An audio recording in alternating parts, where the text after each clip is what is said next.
Good evening and welcome to this session of the live coaching classes of the Board of Studies, the Institute of Chartered Accountants of India. It's nice to have you all again. A lot of people, I see a couple of people have put in their good evenings. Nice, good evening. Let's begin with the prayer as usual.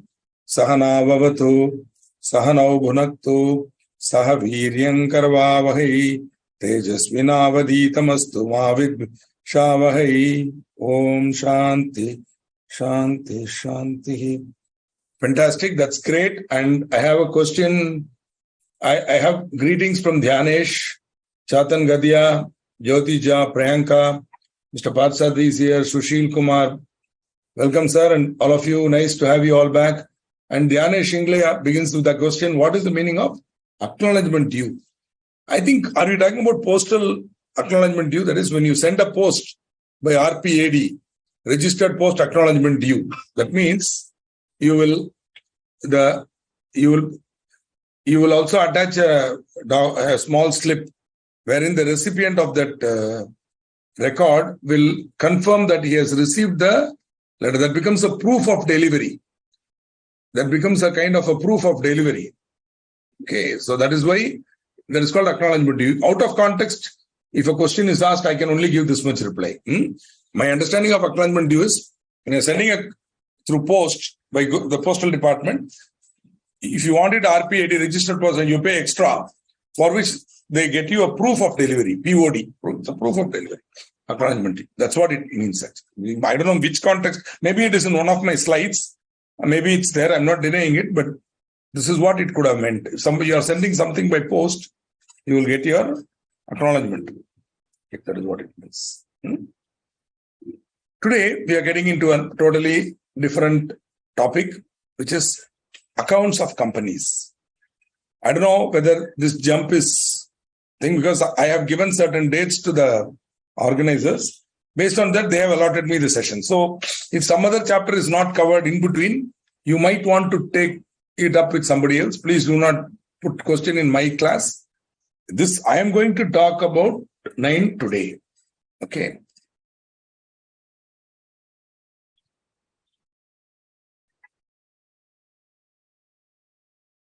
Here's a question on acceptance of deposits. Let us from our friend Abdul.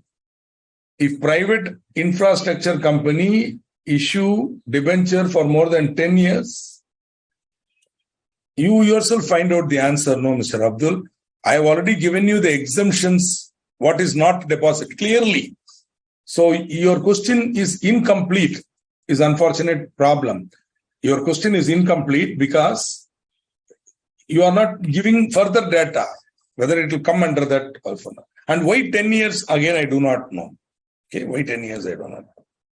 Okay, so kindly, the question is not at all clear for me. I'm not going to answer it now. Often I'm unable to tell because I need to know whether it's a secured debenture or whether it's a compulsorily convertible debenture, whether it's listed on a stock exchange. Unless this data is given, if you are able to satisfy that criteria, 10 years or not doesn't matter. It will be exempted. It is not a deposit. If it is secured, but if it is not, then it will become a deposit. So that has to be examined. Please read the notes that I have already uploaded and compare with that. Then you will know better. With the data given by you, I cannot answer. And going forward into accounts of companies, we have the rules are there. So, along with the act, they have the rules also. Accounts of companies rules are there. Now, the topic can be broadly classified under broad heads where we have what are the types of accounts we maintain. They are very clearly given instructions on how they should be done. What are the relevant books and papers? What is financial statement defined? We already saw that, but again we'll see. Then, very peculiar topic is newly introduced concept of reopening and recasting of accounts. Also, voluntary revision of accounts. This is something new, which has been introduced in the 2013 Act. This is not a recent amendment. It is there since 2013, but it is new to the law. In the sense, the old law did not have this provision. Reopening and recasting of accounts and voluntary revision of accounts. Similarly, NFRA is a new concept. Okay, National Financial Reporting Authority. National Financial Reporting Authority, NFRA, and its powers, applicability of NFRA, and the power of the central government to prescribe accounting standards. Okay. Then audit reports and board reports, which are also attached to the financial statement. Content of board report is very important. And while you are there on content of board report, we will also be talking about corporate social responsibility, and then right of members and filing of right of members to receive statement and all that, and filing of financial statement with the registrar. It's a very important section. If you remember this section, if you violate it, many exemptions are not available to you. Finally, compulsory internal audit, provisions relating to compulsory internal audit, when internal audit will be compulsory or you have to have it done.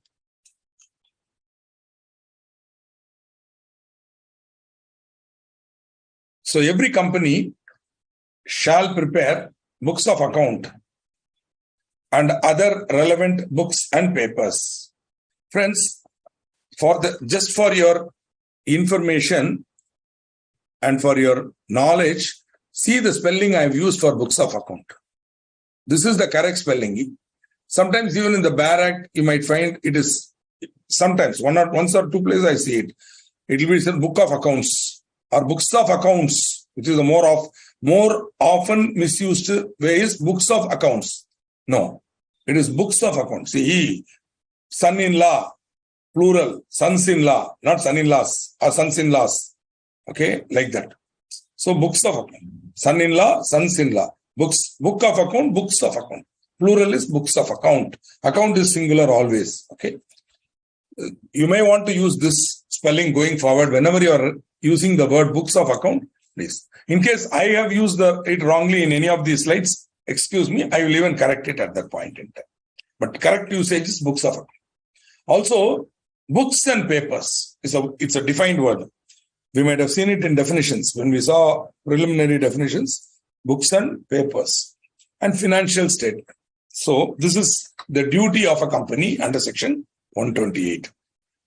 Purpose of maintaining of books of account is to explain the transactions effected by the company in an accurate and systematic manner. So basically, the purpose of books of account is to capture the financial transactions and to represent them in an accurate and systematic manner. So they clearly say on accrual basis. So if a company should maintain books on accrual basis. Accrual basis is also mercantile, is same as mercantile system, where you will, under accrual basis, I'm sure you are aware of it. I don't have to waste too much of your time to make you understand this. If you're using accrual basis, that accrual basis accounts, you will provide for an expense when it is incurred and not when it is paid.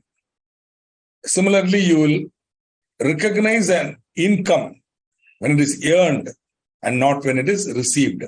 So basically, accrual basis should be followed. Okay? Yeah. Yeah. In case you find the word books of accounts being used by the institute material, please leave it. I am giving my view. Okay? And which is the correct view. Books of account is the correct spelling. Please adopt it if you want. If you think books of accounts is better, wrongly though better, please use books of accounts. Okay? Don't always compare with the institute material. Institute material is one source of knowledge. Okay? There, you can take it elsewhere also. Sometimes you might want to be a little more broad-minded, is what I would say. Okay. Though, of course, our institute material is excellently well prepared. It's just a small suggestion I'm giving you. Okay.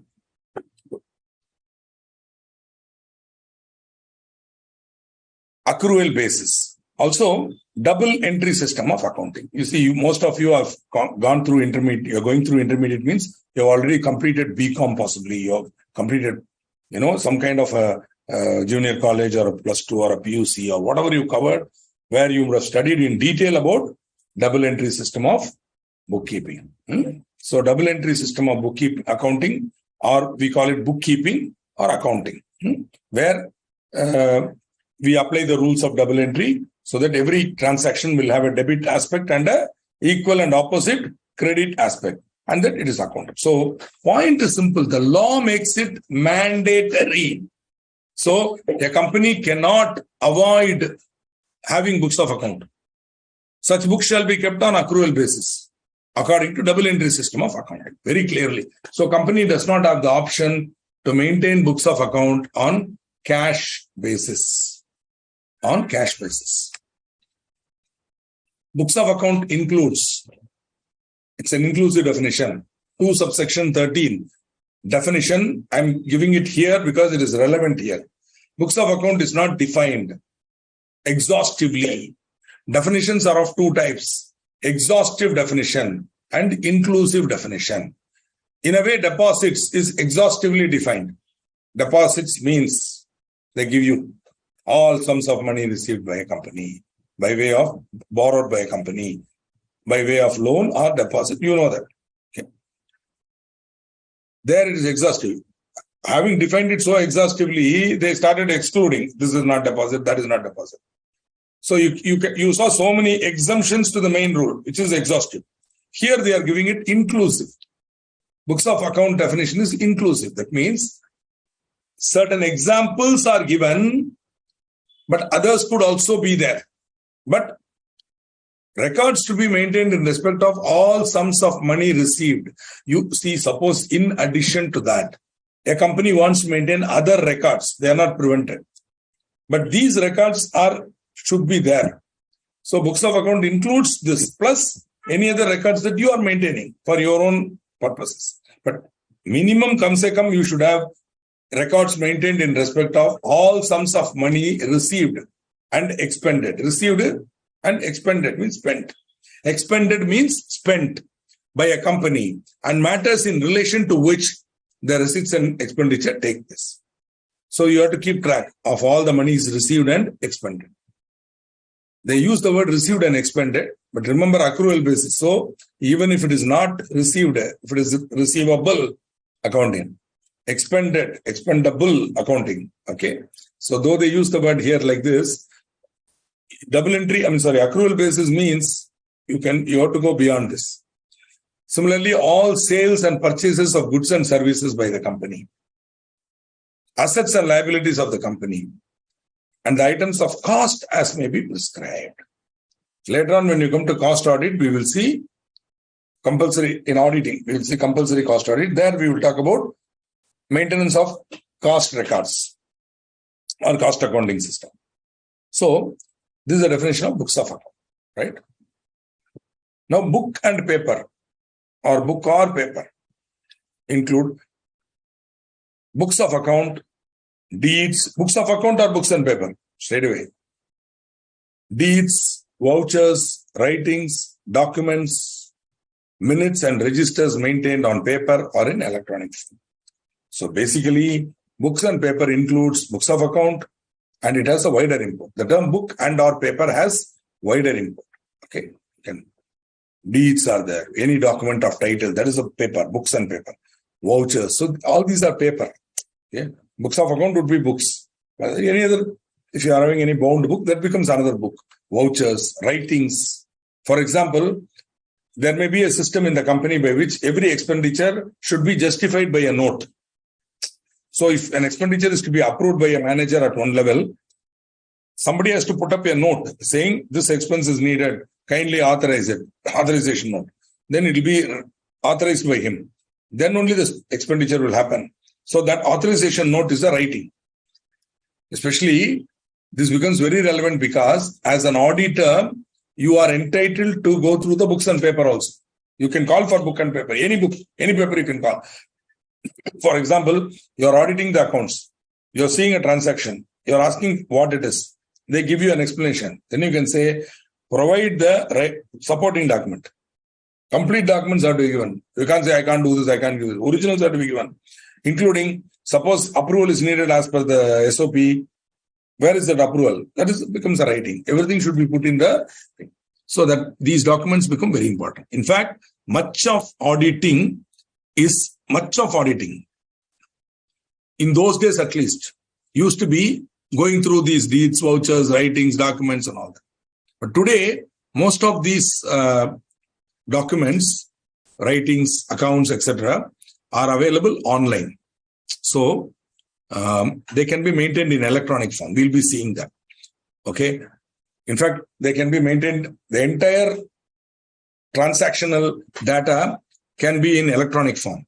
In which case, your audit also should be, the scope of your audit becomes more complex. You have to audit the electronic records suitably. You should know how to audit electronic records. Also, you have to maintain what is known as an audit trail. The accounts should be capable of giving or providing an audit trail, right? So that we should know clearly who made that change, when that change was made, who authorized that change. Who made the change, who authorized the change. So everything should. In those days, this used to be signatures on papers. So once the clerk made an entry, he took it to the head clerk. The head clerk authorized it, and so on and so forth. So control was there in manual form. Now the entire control is in electronic form. So book on paper or paper has a wider import than books and books of account.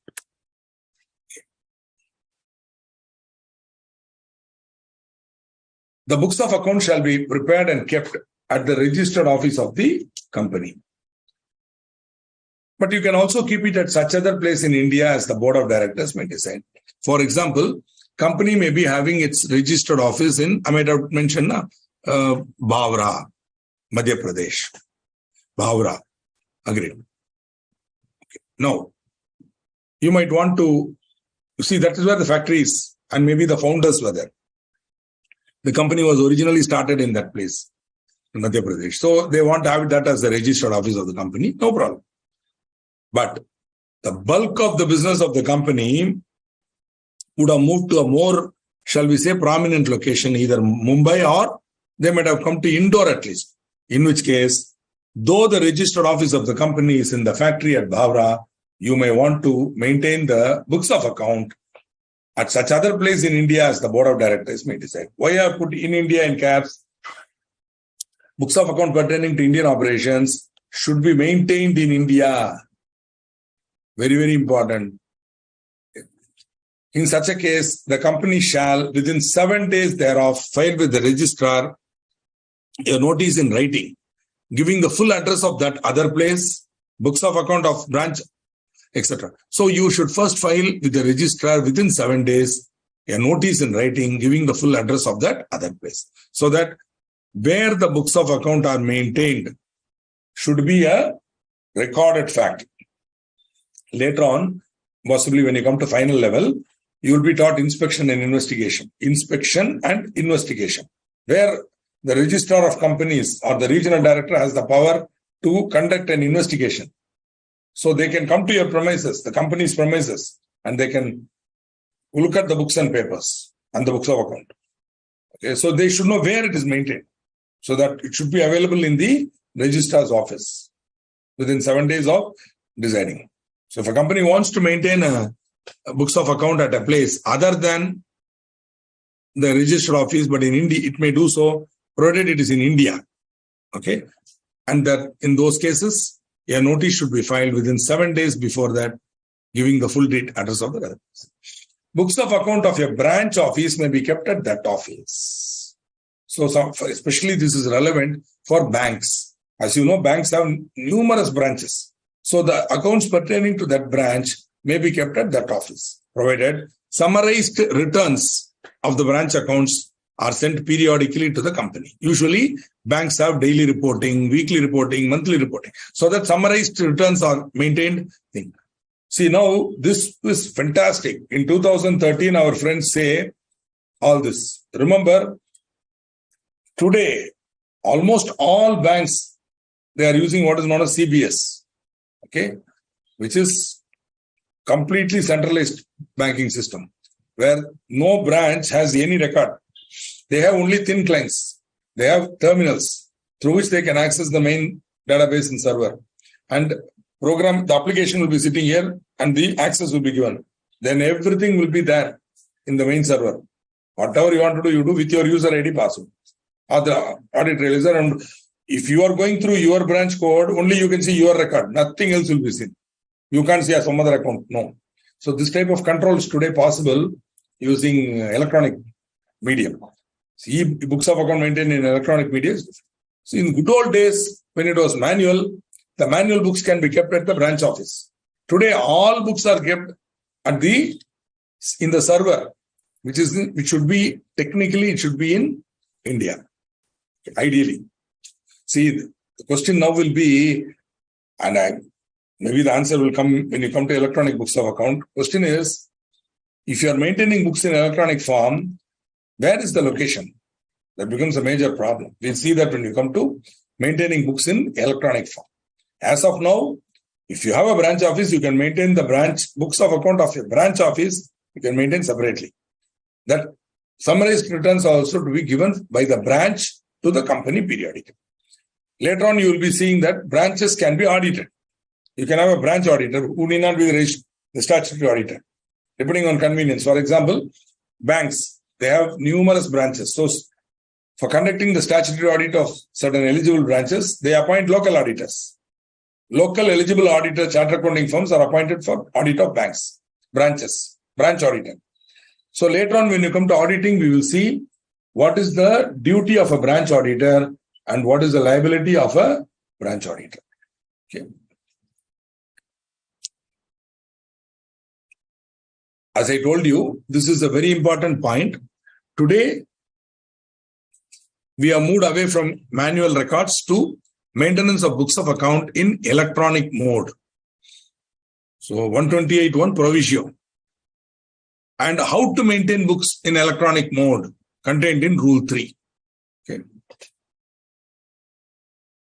The books of account and other relevant books and papers maintained in electronic mode shall remain accessible in India.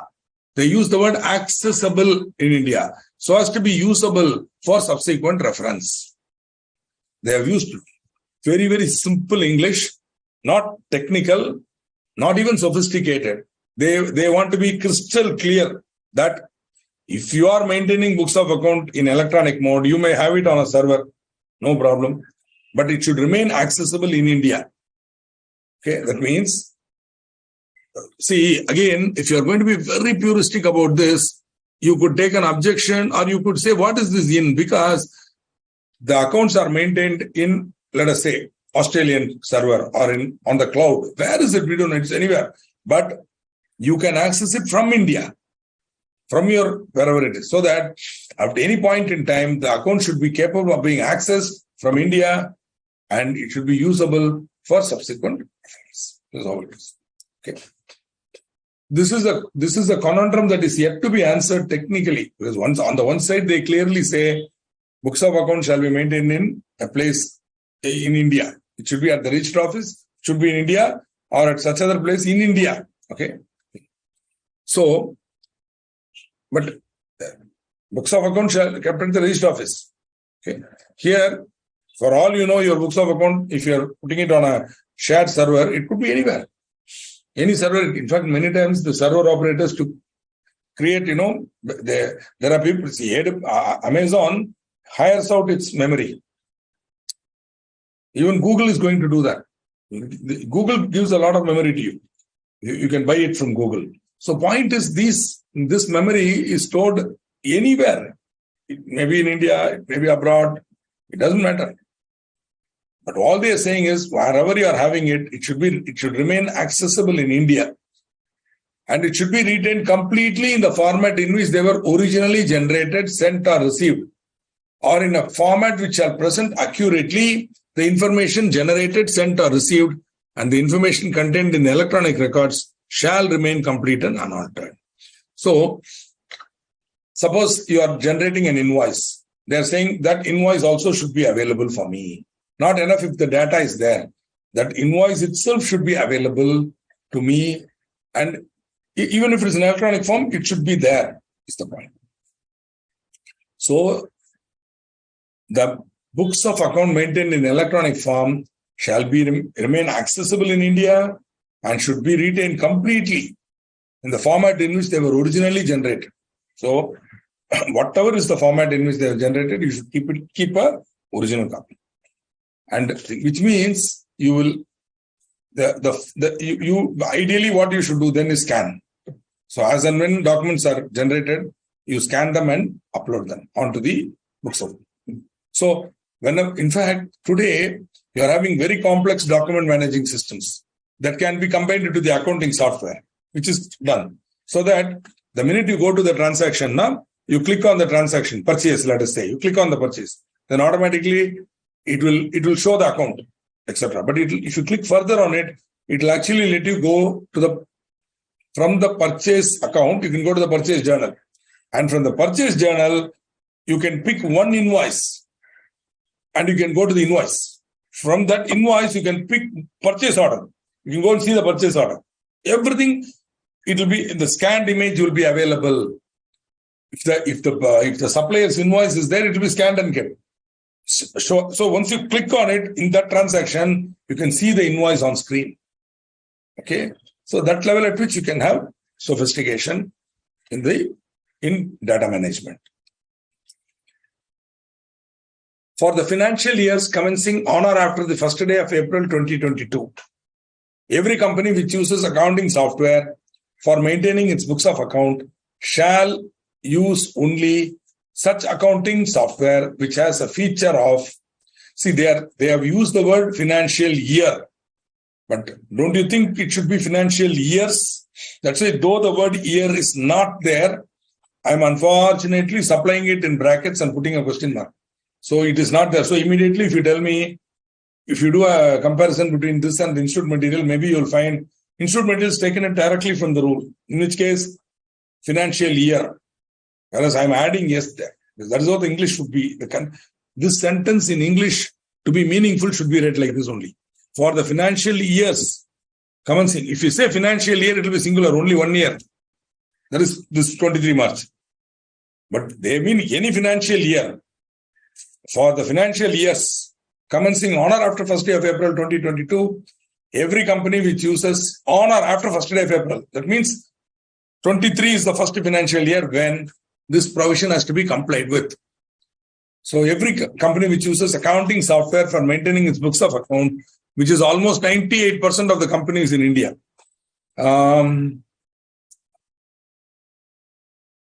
Most of I am not going to give you the number.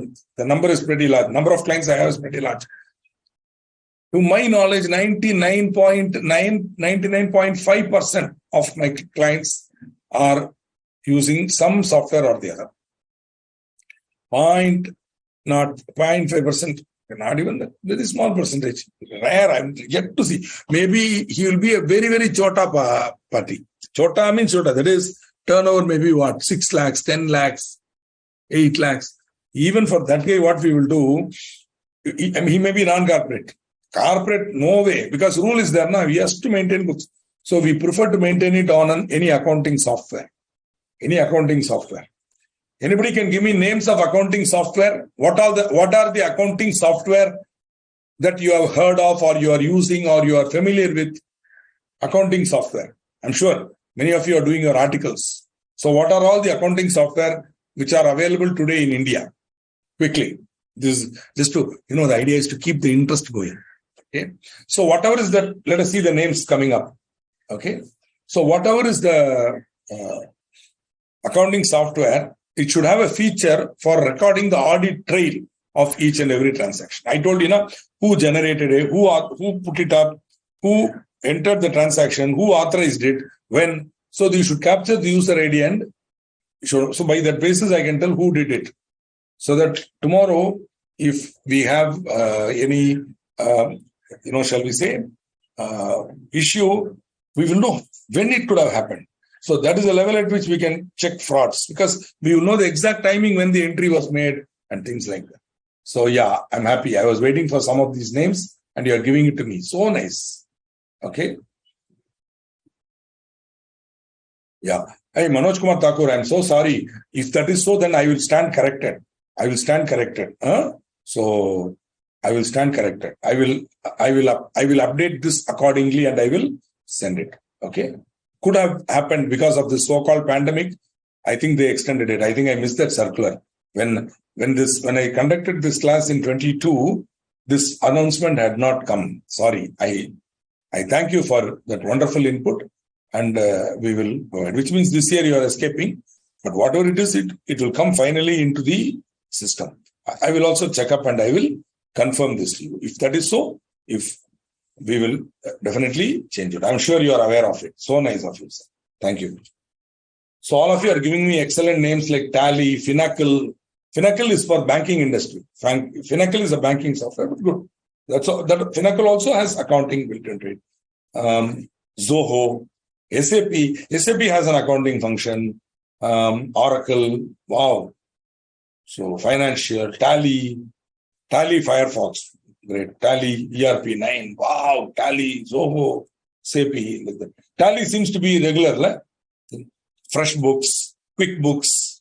There's one software called QuickBooks, MyBooks, like that. And all sorts of software, I'm sure. So whatever it is, whichever accounting software you're using, it should have a feature of recording audit trail of each and every transaction, creating an edit log of each change made in the books of account, along with the date which such changes are made.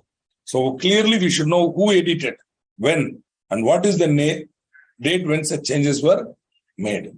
Okay. Beautiful. We have Mr. Abhishek Pandey saying, I worked on ERP, LN, Tally, ERP, 9, etc., etc. Wow, that's really great. The more the better. Great. Yeah. Some names I'm not even familiar with. Webinar, NetSuite, I've not seen. I'm yet to see. Maybe these are used by foreign companies. I don't know, honestly. I've not seen it. Not seen it. Tally is ubiquitous. Everywhere you'll find Tally. Nowadays, Zoho. We also have another software developed by a brother of this guy, Vembu, Sridhar Vembu's brother, company, Go Frugal. That is also there. Go Frugal. Okay. So, of course, Tally is the sort of a level. That is where everybody is. Also, it should not be possible for the audit trail to be disabled. Means you cannot enter a transaction after disabling the audit trail. The minute you disable the audit trail, transaction entry also should be disabled automatically. So, this is very important. This concept of audit trail is very important because over a period of time, it is hoped by the MCA that companies will move away from manual and move to electronic mode. This idea. So,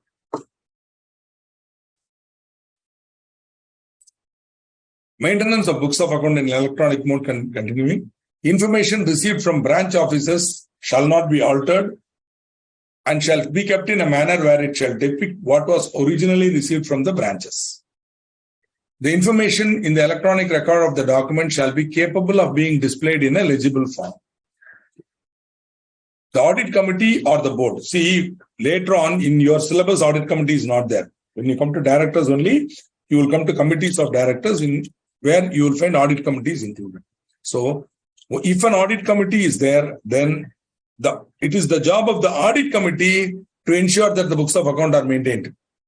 Also, they should ensure that there is a proper system of storage, retrieval, display, printout of the electronic records. Okay. Still, with all this electronic and all that, your average government employee, MCA employee or income tax employee prefers it to be in printout. Even today, average man, even the younger generation who have come, okay, comparatively younger group also, they prefer to have document. So if today, you got faceless assessment, faceless. So we upload everything onto the system, including the income tax return, which is uploaded now. They will say print out and give.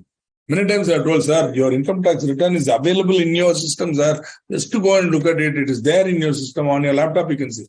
No. I don't know. I can't do all that. Print out and give it me. How long it will take? And then I will tell him, sir, same from the very system where you are controlling, I have to go now and take. There's the same system, except that I will put my client's password and user ID password, go there. Using that, I will download his the ID return and I'll give it to you. It's as simple as that. So still they want only document, print out. And again, that such record shall not be disposed of or rendered unusable unless permitted by law. And there should be a backup of all data, including data at foreign location, and that backup is to be kept on servers physically located in India. So suppose it is a branch office which is abroad, then data at such foreign location should be kept on a server, backup should be kept on a server which is physically located in India, physically located. Can't have it anywhere else. Earlier we said access should be given, remain accessible. Here they are very clear. In this part they are saying you have to maintain it in physically in India. Backup should be kept physically allocated on a server physically located in India. Also, they should intimate to the registrar on an annual basis the name of the service provider, the internal protocol of the service provider, the IP address of the service provider, the location of the service provider, and where the books of accounts and other books are maintained on cloud, such as address as provided by the service provider. See, this was seen as a great opportunity, which is yet to be really actualized. I think EY, Grant Thornton and KPMG have back office services. They have their own back office, which means they hire graduates and people like that, train them up, pay them well, and they will maintain the books of account for their foreign clients. So clients will hire these companies to maintain their books of account, pure maintenance of books of account, in which case later on we'll be seeing that they cannot be the auditors for that company. But it's a lucrative business now. Even if you charge per transaction or thing, you will make more money, huge billing. All you need is, article clerks who would be willing to do this, mechanical. So if you have a service provider like that, then you have to give that to the registrar on an annual basis. At the time of filing the financial statement, you should clearly say who is the service provider, etc., IP address, etc. So if at all the MCA wants to go there, they can also visit the site, check it for hacking and check it for security.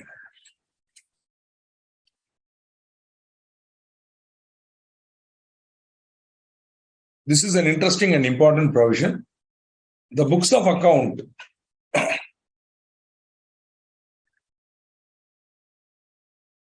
please tell meaning of technical words. Listen to many times. I'm not able to understand your question again. What technical words? How are the books of account kept in electronic mode? On the system. It will be stored in the system memory. It will be accessed using the application that you are using. Normally, have you not seen books of account maintained in electronic form? Electronic mode? Yeah. It will not be in physical form. It will be maintained, it will be entered into the main server where it will be stored in the database. Whenever you want, you can go TB. If you go to reports, you press, the system will generate TB and give it to you. If you want to look at the general ledger, you can go click on general ledger, then it will go to the general ledger. On screen, you'll see everything. On screen. And from there, if you click on one particular line item, say Raju account, then it will go to Raju's account. On that, if you click on one transaction, it will go to the voucher. Means the purchase journal voucher or the sales journal voucher or the general journal voucher, JV, it will go. Below that, if you scan and put the documents, for example, you have made the entry for purchases, you can still drill down and store the purchase bill itself, if you remember. Okay? You can store it and you can keep it in scanned image, and that can be, once you click on that, that scanned image will be opened. And you can go through it on screen and then close it. It's almost like reading a paper. See, technically what you go to the books of account, you see a record, then you go to the filing system, you take out the file, then you refer the relevant document and come back. Now, with electronic form, everything is available. Press of a button, you can go and do it. So that way, accounting has been totally adopted by the business community. In fact, in the early stages of computerization in those days, I'm talking about late 80s, you can say 89, 85, 86, 89, late 80s. You had a strong move for computerization. At that time, the bread and butter operations, we used to call them, initial stages, early 80s, like for example, 82, 83 onwards, computers had come, servers were going and PCs were coming. In that flux area, most companies invested heavily in servers and in COBOL, COBOL licenses, and they developed code. They had either hired a consultant or they hired the code. They hired the programmers and they designed it themselves. Either way, we had that. And in that era, we started with this. And then slowly, I think, so at that time, the main bread and butter operations were accounts and payroll. And easy to convert. Rules are very clear. And there are only so many rules you have to follow for maintaining books of account. See, once they are maintained and presented in the format of a balance sheet and P&L account, conclusions about the financial worth of the company or conclusions about its financial safety, totally different. That you, only a chartered accountant like you who has got the knowledge of accounting intimately, can go through the books and try to form an opinion about the financial position of the company. But these books of account, which are maintained by the company, whether in electronic form or physical form, whatever it is, shall be open for inspection by a director. Please note, directors are management. And as such, any director can want to inspect any books of account. See, for some purpose only he is asking. So he can. You cannot deny him that. So, in case the financial information is outside India, suppose he says, I want to see Singapore branch accounts. You can tell him, sir, give me 2 days, I will get it from Singapore and we will present it to you. So he has to accept. Because where the financial information is outside India, copies of the same shall be maintained and produced. Okay. See, today I'm again and again telling you, inspection of books of account manually is meaningless for many companies because they are so highly computerized and so effectively computerized that it's better for you to go for, verifying the electronic record. Easily you can do that and you'll do your job better and faster. Also, you can run, see, the data is available now. Once you know how to take that data, you can run tests on it. For example, you can apply computer-assisted auditing techniques. Many techniques are there, which you can apply even on Excel. Using Excel. So what you do, you dump the data onto Excel and then you can do it. So today that is possible thanks to electronic accounting systems. Today they are pretty advanced. You really rarely see a accounting software that is, shall we say, not good or they serve a purpose. Bread and butter, every company will invest in one accounting software. So you're given so many names, Tally, etc., Zoho, SAP, whatever is your budget, not only your budget, what is your maturity level of your organization? Are you capable of taking complicated ERP? Because the minute you get into ERP, remember, it is live. The minute the ERP is switched on, it is live. Any transaction going in is going in live. If you are wrong, then you can't go and correct it. Go back and correct it. You have to again create a correction. You can't go back and correct the data using an ERP. Main reason is for security purpose. Main reason is for internal control and security. So that nobody should be able to change the books of account. Okay. So, any books of account maintained by a company shall be available for inspection by a director. Where financial information is outside India, copies of the same shall be maintained and produced. Now, inspection shall be done by the director. Here we are talking about inspection by a director. It shall be done during business hours at the registered place. Most of the time I use the words given in the rules or in this act or in this thing. So here we see the word registered place. I think what they mean is registered office or such other place where the books of account are made. Agree. So that is clear. Okay. Inspection can be done during business hours.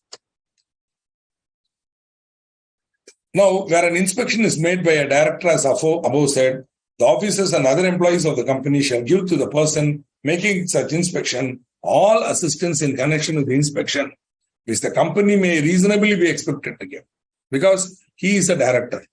As a director, he wants to see the books. You cannot say, you are not part of the core team, you go. Even if he is a normal director who's there, yes, you have to show.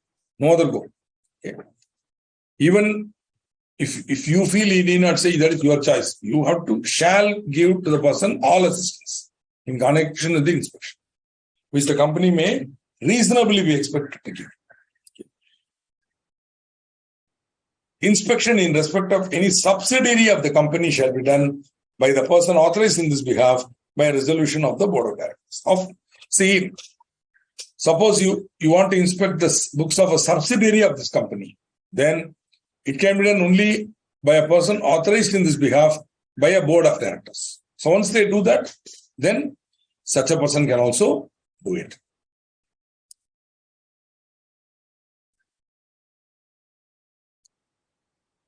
Suppose the branch is outside India and a director wants information kept outside India. For example, if you have a branch in Singapore, the Singapore branch books of account will be in Singapore. Singapore books and papers will be in Singapore, right? So the law permits the management to, when there's a financial information which is kept outside India, then the director cannot just barge in. See, in this example, you can inspect it at any time during the business hours and at the register office. Whereas if you want more information, I can't suddenly go to the foreign company or I can't suddenly go to the other guy and get it. So, and that too, if I'm maintaining the branch accounts in a place outside India, then the director who wants to make an inspection should make a specific written request.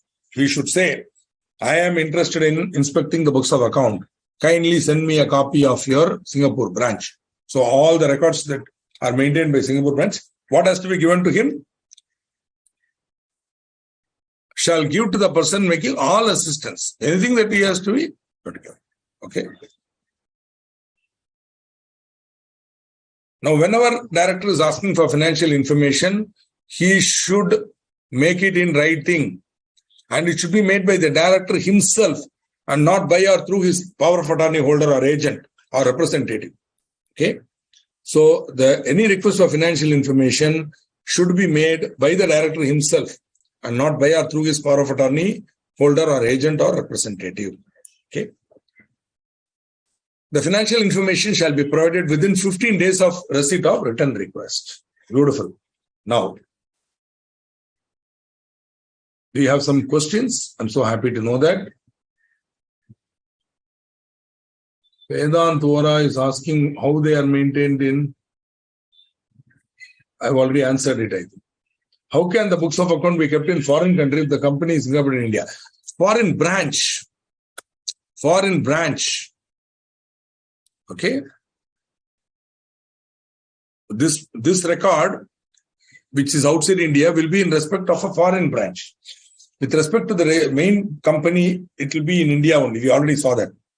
The basic rule says it should be kept at the register office, which will be in India or in such other place as in India. Only foreign branch, books of account of a foreign branch will be kept at that office, from foreign office. Books of account of a branch office may be kept at that office. So that will be at foreign office, right?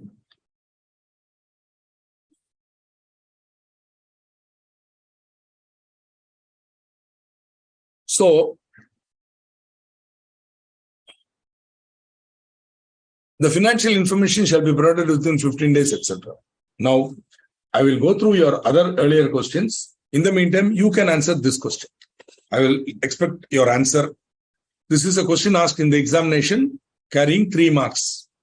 It's a problem-oriented question wherein you have to give a advice. Advise the board as to whether the action taken by the CFO is correct in the light of the provisions of the Companies Act 2000. Yeah, I will try to go slow. I will go slow. I'm sorry. Sometimes I become faster. So I think, but this is mostly theory. So I will try to go slow. If you have any specific, Kavita Chandak, I am not aware. Please talk to the institute. Okay, chapter 6 and chapter 7. I am not aware. Please talk to the institute. That's all I can tell again and again. Don't ask me. I mentioned it very clearly.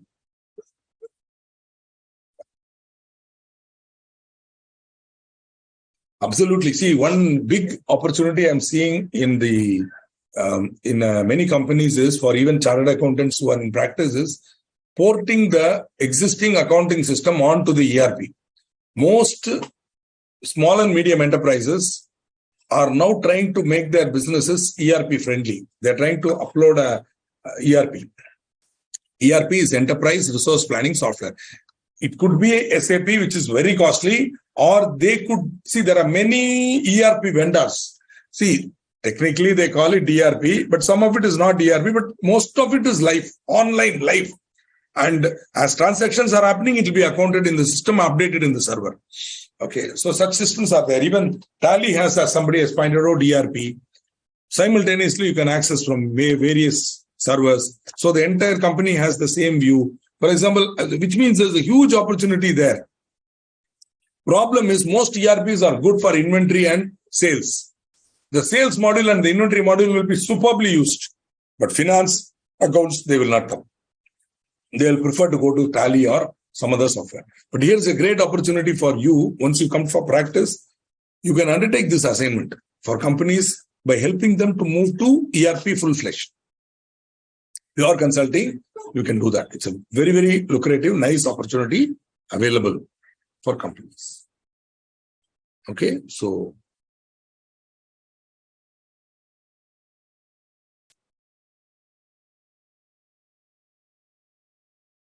page 13. It's very clearly mentioned, no year resolution of the board.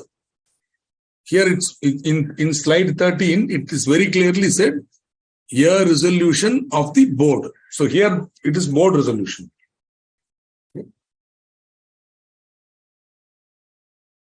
That is your doubt, I think.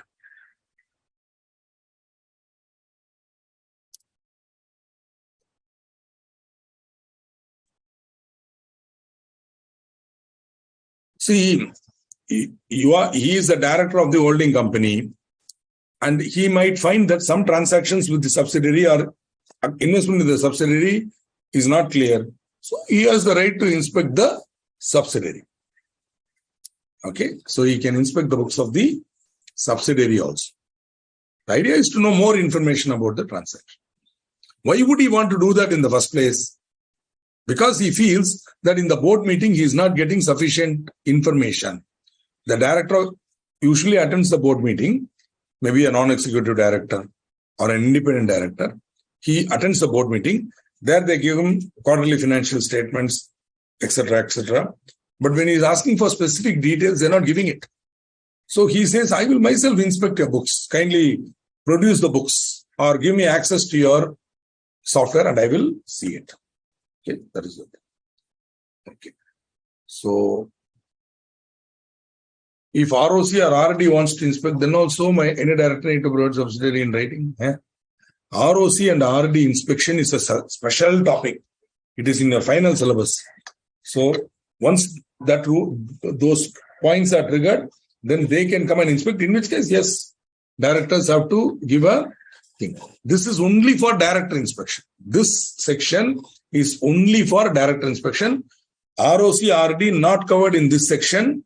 There is a separate section out of your syllabus for it. At that time, you will learn. Right now, don't bother about ROC, RD inspection. Actually, ROC, RD the inspection by the central government comes later. Inspection, investigation, everything is there. That comes later. Okay.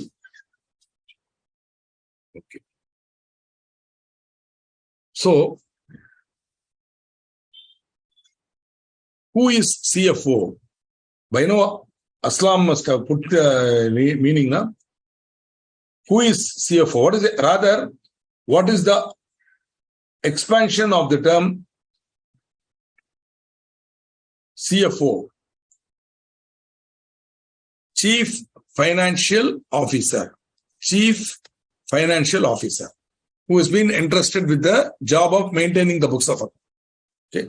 So CFO is the Chief Financial Officer. So advise the board of the company as to whether the action taken by the CFO. What is the CFO doing? The CFO of the company refuses to provide access of the said books on the grounds that the director will be provided with the quarterly summary of financial position. Now, it is the right of a director to inspect books. And when he wants to do so, it is a duty of the directors and the persons maintaining the books of account to give him all assistance.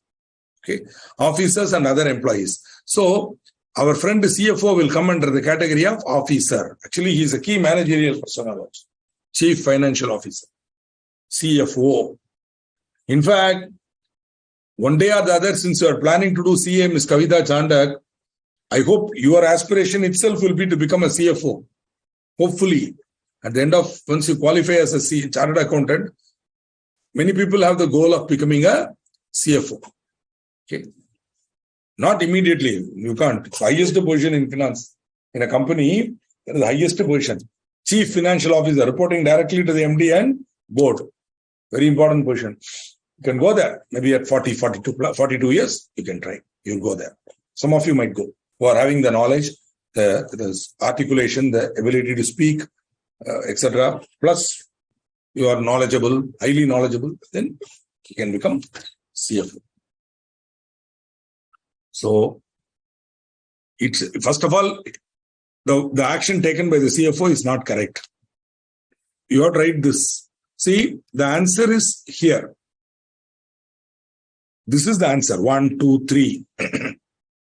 Okay. 4, very important. Fourth point. Subsidiary, don't bother, because this question is not about subsidiary. Okay. So, those 4 lines, if you write and conclude, what is the answer question? Advise the board of the company as to whether the action. So, action taken by the CFO is not correct in the light of the above provisions. Will your answer be different if the request is made by a shareholder?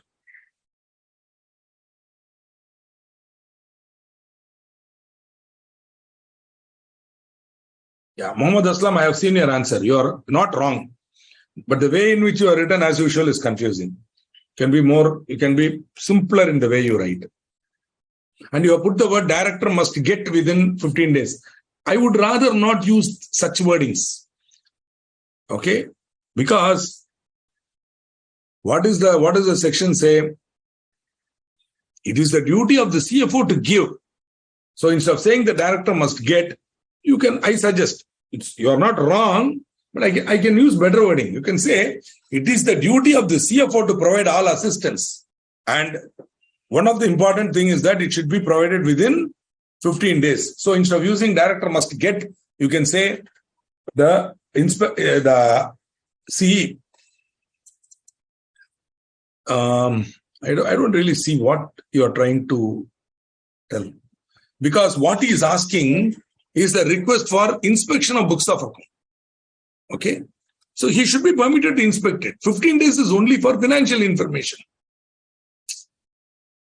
See that 15 days is only for financial information. Here, our friend is not asking 15 days. He is not asking for financial information. He wants to inspect the books of account. He should be permitted. That's all. The claim, the action taken by the CFO is not correct. A director has the right to inspect the books. And when he wants to inspect, it is the duty of the CFO and other officers and employees to give him all cooperation. And he should be allowed to do. So it is incorrect. Will your answer be different if it is a shareholder? Okay. This seems to be better. Manoj Kumar Thakur gives a nice way. As per section 128.3 of the Act, directors can inspect books of account. Therefore, CFO is not correct. He should have provided all cooperation with them. See, if this question, the ideal answer begins here. 1, 2, 3, 4. That's all. Write those 4 lines and write your answer. In case a shareholder is making the request for inspection of books, you need not oblige. There you can tell him, boss, you are a shareholder. There is no right under the act for you to come and inspect my books of account.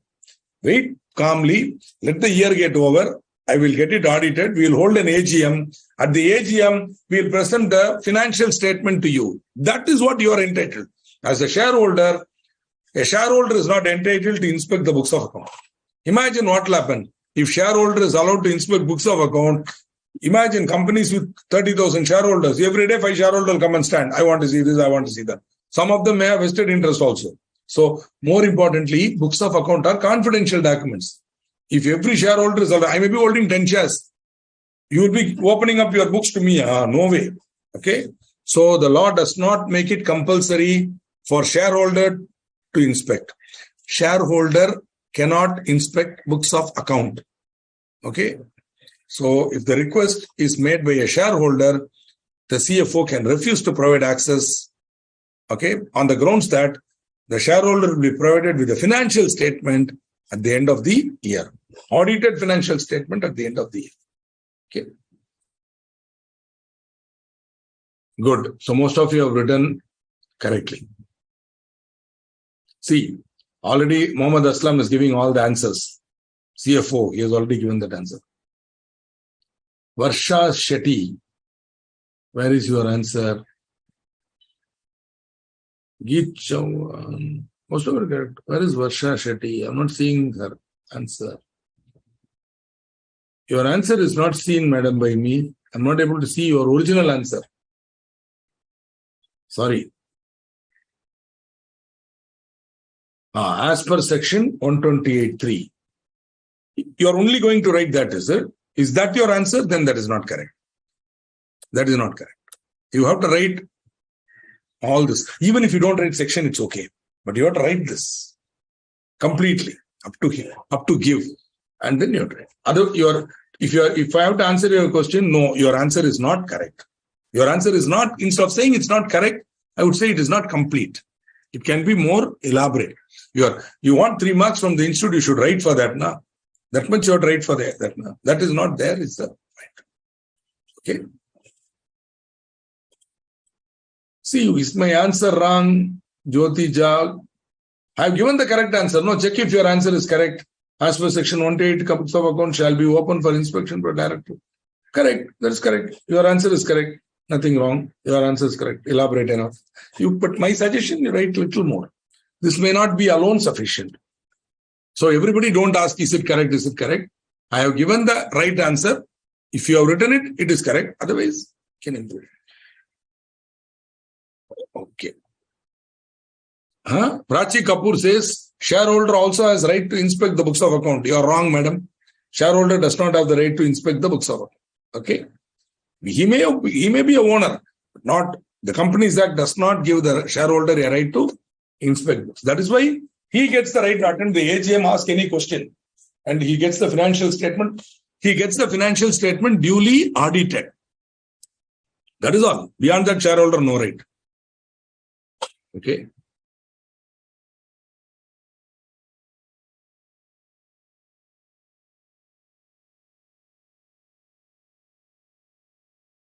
Okay, Ilakya B is also correct. Otherwise, she will also ask whether I am correct. But too elaborate. For Ilakya B, my comment would be too elaborate. Okay, and directors are not bound to do this. It is their duty on the officers and employees, which includes director also. But you have to be clear. Here the CFO is incorrect. Agreed. Correct. If shareholders are inspecting the books of account, then why audit? And on their behalf, the auditor will inspect and give them the report. That is why. Absolutely correct.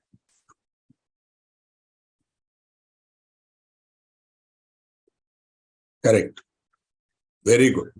So, this is another question. 2 marks. Just to sift 2 marks.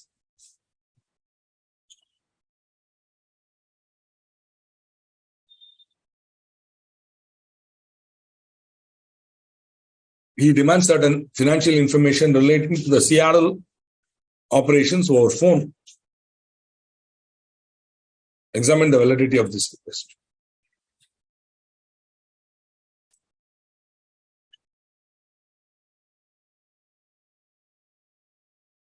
So for that, you have to go back to the provision. So Aditya Ram,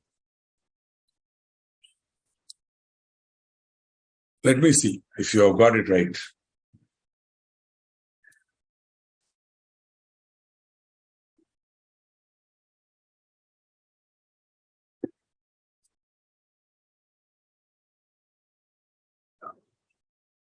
Offer in writing.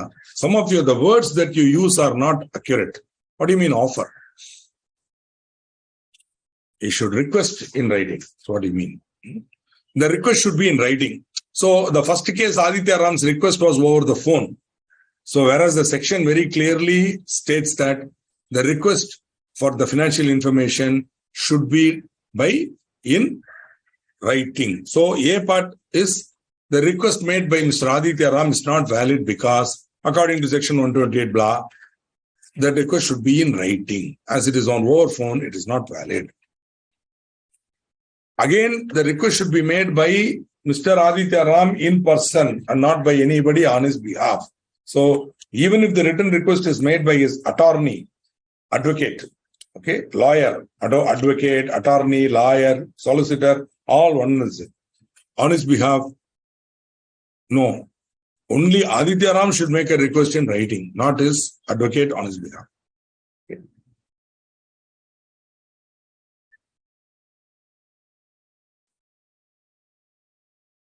Correct. In the second case, B, correct. Prachi Kapoor gives the correct answer. Request should be made in writing. It should be made by himself only. Okay. Correct. By himself, director himself. Fantastic. Beautiful.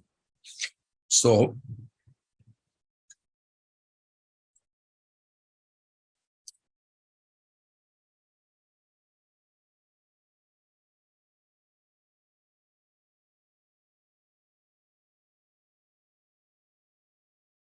both not valid, correct.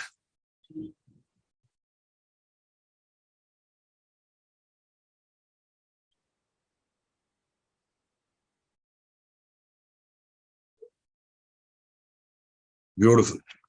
Moving on, great. Okay.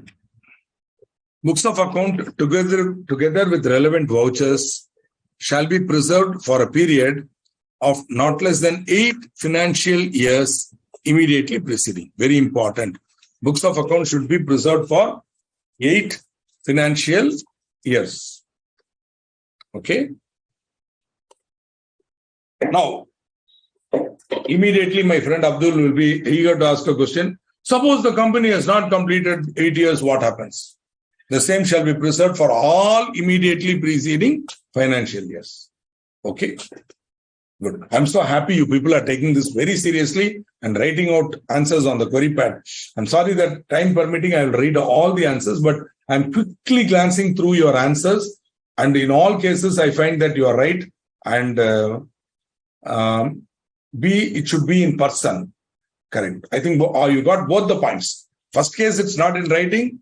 Second case, it's not in person. First case, it is not in writing. Second case, it is not in person. So if you got it right. Beautiful.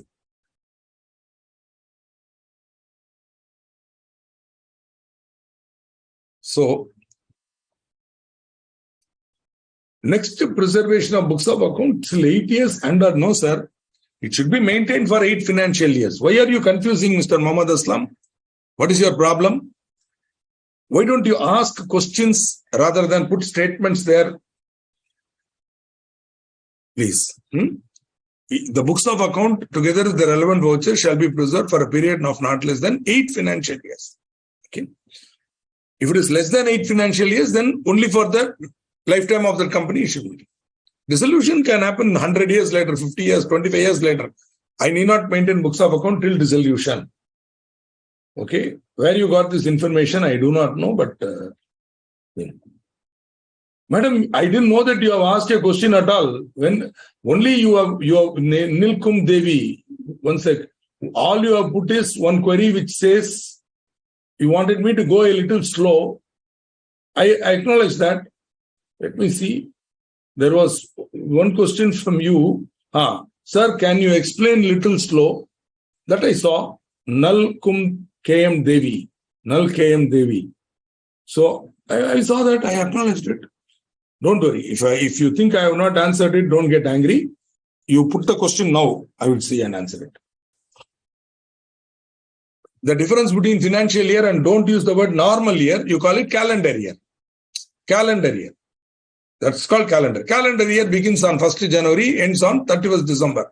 Financial year begins on 1st April and ends on 31st of March. Okay. So, Ms. Devi Ji, KM Devi Ji, you have put, sir, you never reply my questions. Kindly put your question, I will reply. Immediately I will reply. Please. Put a question there. I have not seen your question. In case I am misseeing it, kindly help an old man. Without getting angry, you copy paste your question again. I will answer it. Difference between financial year and normal year. There is no normal year. It's called calendar year. Here they are talking about financial years. So financial year begins on 1st April and ends on 31st of March. You have to maintain it for 8 financial years. The provisions of Income Tax Act also shall be complied in this regard. See, under the Income Tax Act, you have the provision for reopening of an assessment up to 6 years. In some cases, 14 years. So, in case accounts have been reopened, then you may have to maintain it till the case is completed. So that part of it. So there you cannot argue with the Income Tax Department that under the Companies Act, I can destroy it in 8 years, I have done it. No. Once the IT proceeding has started, reopening has happened, then however long it takes to complete the proceeding, you have to preserve your books. That is what they say. Provisions of Income Tax Act shall also be complied with in this regard. After that, okay. So, hello, Ms. Devi. Where is your question? Put your question. Please. Since you have put a comment like this, I'm not going to let you go. You put your question again, I will answer it. Or else you please confirm and say that I have not asked a question. When I ask, you answer, I will answer. I have not seen your question and it is not why should I not answer? I am answering Abdul's questions. I'm reacting to Aslam's comments. I'm answering everybody. I'm answering. Why I will not answer? You ask a question, I will answer. MOA and AOA should be maintained. Hey, you remember? That is different. MOA and AOA are not books of account. Not fair, This is MOA and AOA should be maintained. That is, you saw it in another chapter itself. They are not books of account. Okay? So that has to be maintained. Yeah, correct. I think you are helping me. MOA and AOA should be maintained at Register Office till dissolution and not books of account. Okay, thank you. You are supporting me. Thank you very much. Aslam simply, just like that, he is putting some comment and running away. Not fair, yeah.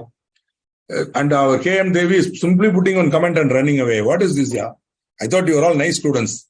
Please, put your comment, Devi. Come on. What is your question? Please, put your question. क्या है आपका सवाल? Put it. Kavita Chandak, difference already told. MOA and AOA. Thank you, Mr. Geet. Manoj Kumar Thakur. After 8 financial years, the company should destroy books of account. No.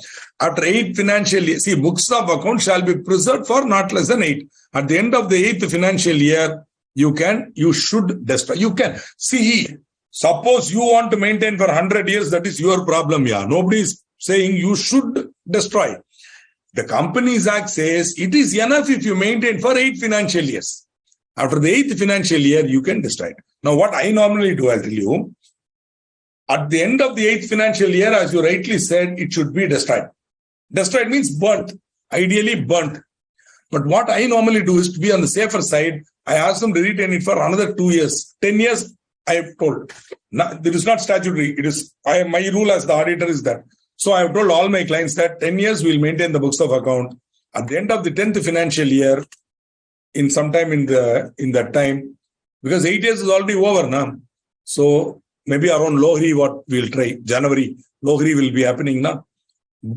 In South India, we call it bogi, where we burn all the old things. At the time, we will take these books and we will burn it. In fact, that is one ritual that we do every year. Every year, when the 8th year is over, 10th year is over now, the first year, 10 years before accounts will be burned now. Whichever has completed 10 years, that will be burnt.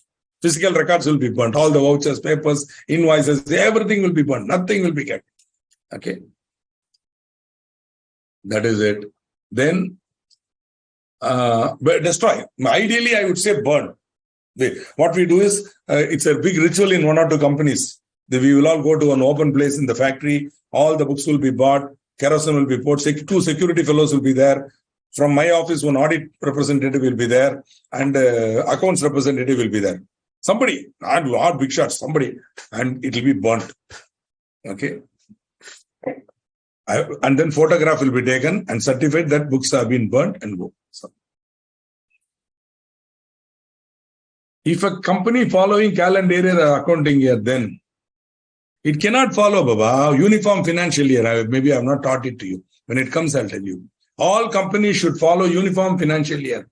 All companies, their account should begin on the 1st of April. We saw a definition of financial year. All companies should maintain their books of account for the financial year from 1/4 to 31/3. Your hypothetical question is answered that it is wrong. Company cannot follow calendar year as accounting year. Okay. Only uniform financial year, 1st of April to 31st of March. So all companies' books should close on 31st of March. But our enlightened Prime Minister is going to follow your advice. He wants to make the calendar year as the financial year. He wants to change the financial year to 1/1 to 31/12. Okay. So if that comes through, then your so-called normal year will become the financial year. Even then, financial year definition has to be amended. As of now, financial year is the year beginning on the 1st of April and ending on the 31st of March. Which is the first statement, Baba? In this slide, can you be a little clearer? Because, see, remember, we are not physically seeing each other. Suppose this is a real classroom, you can show your hand. And so here, I am unable to see. You just mention which slide. Okay. First statement here in this case, here. Books of account should be preserved, means kept safely for a period of not less than 8 financial years. That's all. What is that to understand? Immediately preceding means coming immediately before that.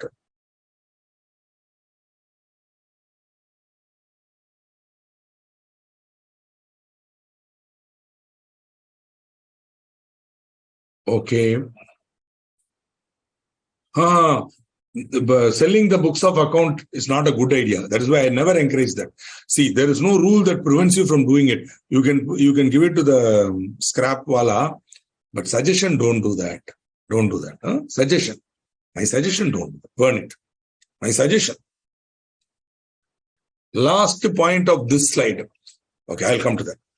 Where I have not come to that now. Where an investigation has been ordered, central government may direct preservation of books beyond 8 years. See, what could happen? I told you now, there is a provision for investigation by the central government. This provision will be learning when you come to final. When an investigation has been ordered by central government, see, central government, if it feels that the company's affairs are being run in a fraudulent manner or tribunal orders, etc., central government will initiate an investigation. Investigation, you know how it is. They will take all the papers, verify, see that whether any fraud is there or not. When that investigation has been ordered, then one of the order directions that the regional director, CG in this case is regional director, he will say is, forget 8 years. All books of account now available with you should be maintained and preserved for beyond 8 years. Don't destroy. Till I say don't destroy. So then he has the right to lift that 8 years gap. It has to be done till the investigation is completed, action is taken and then thereafter also it may be needed because it will become evidence in the court of law.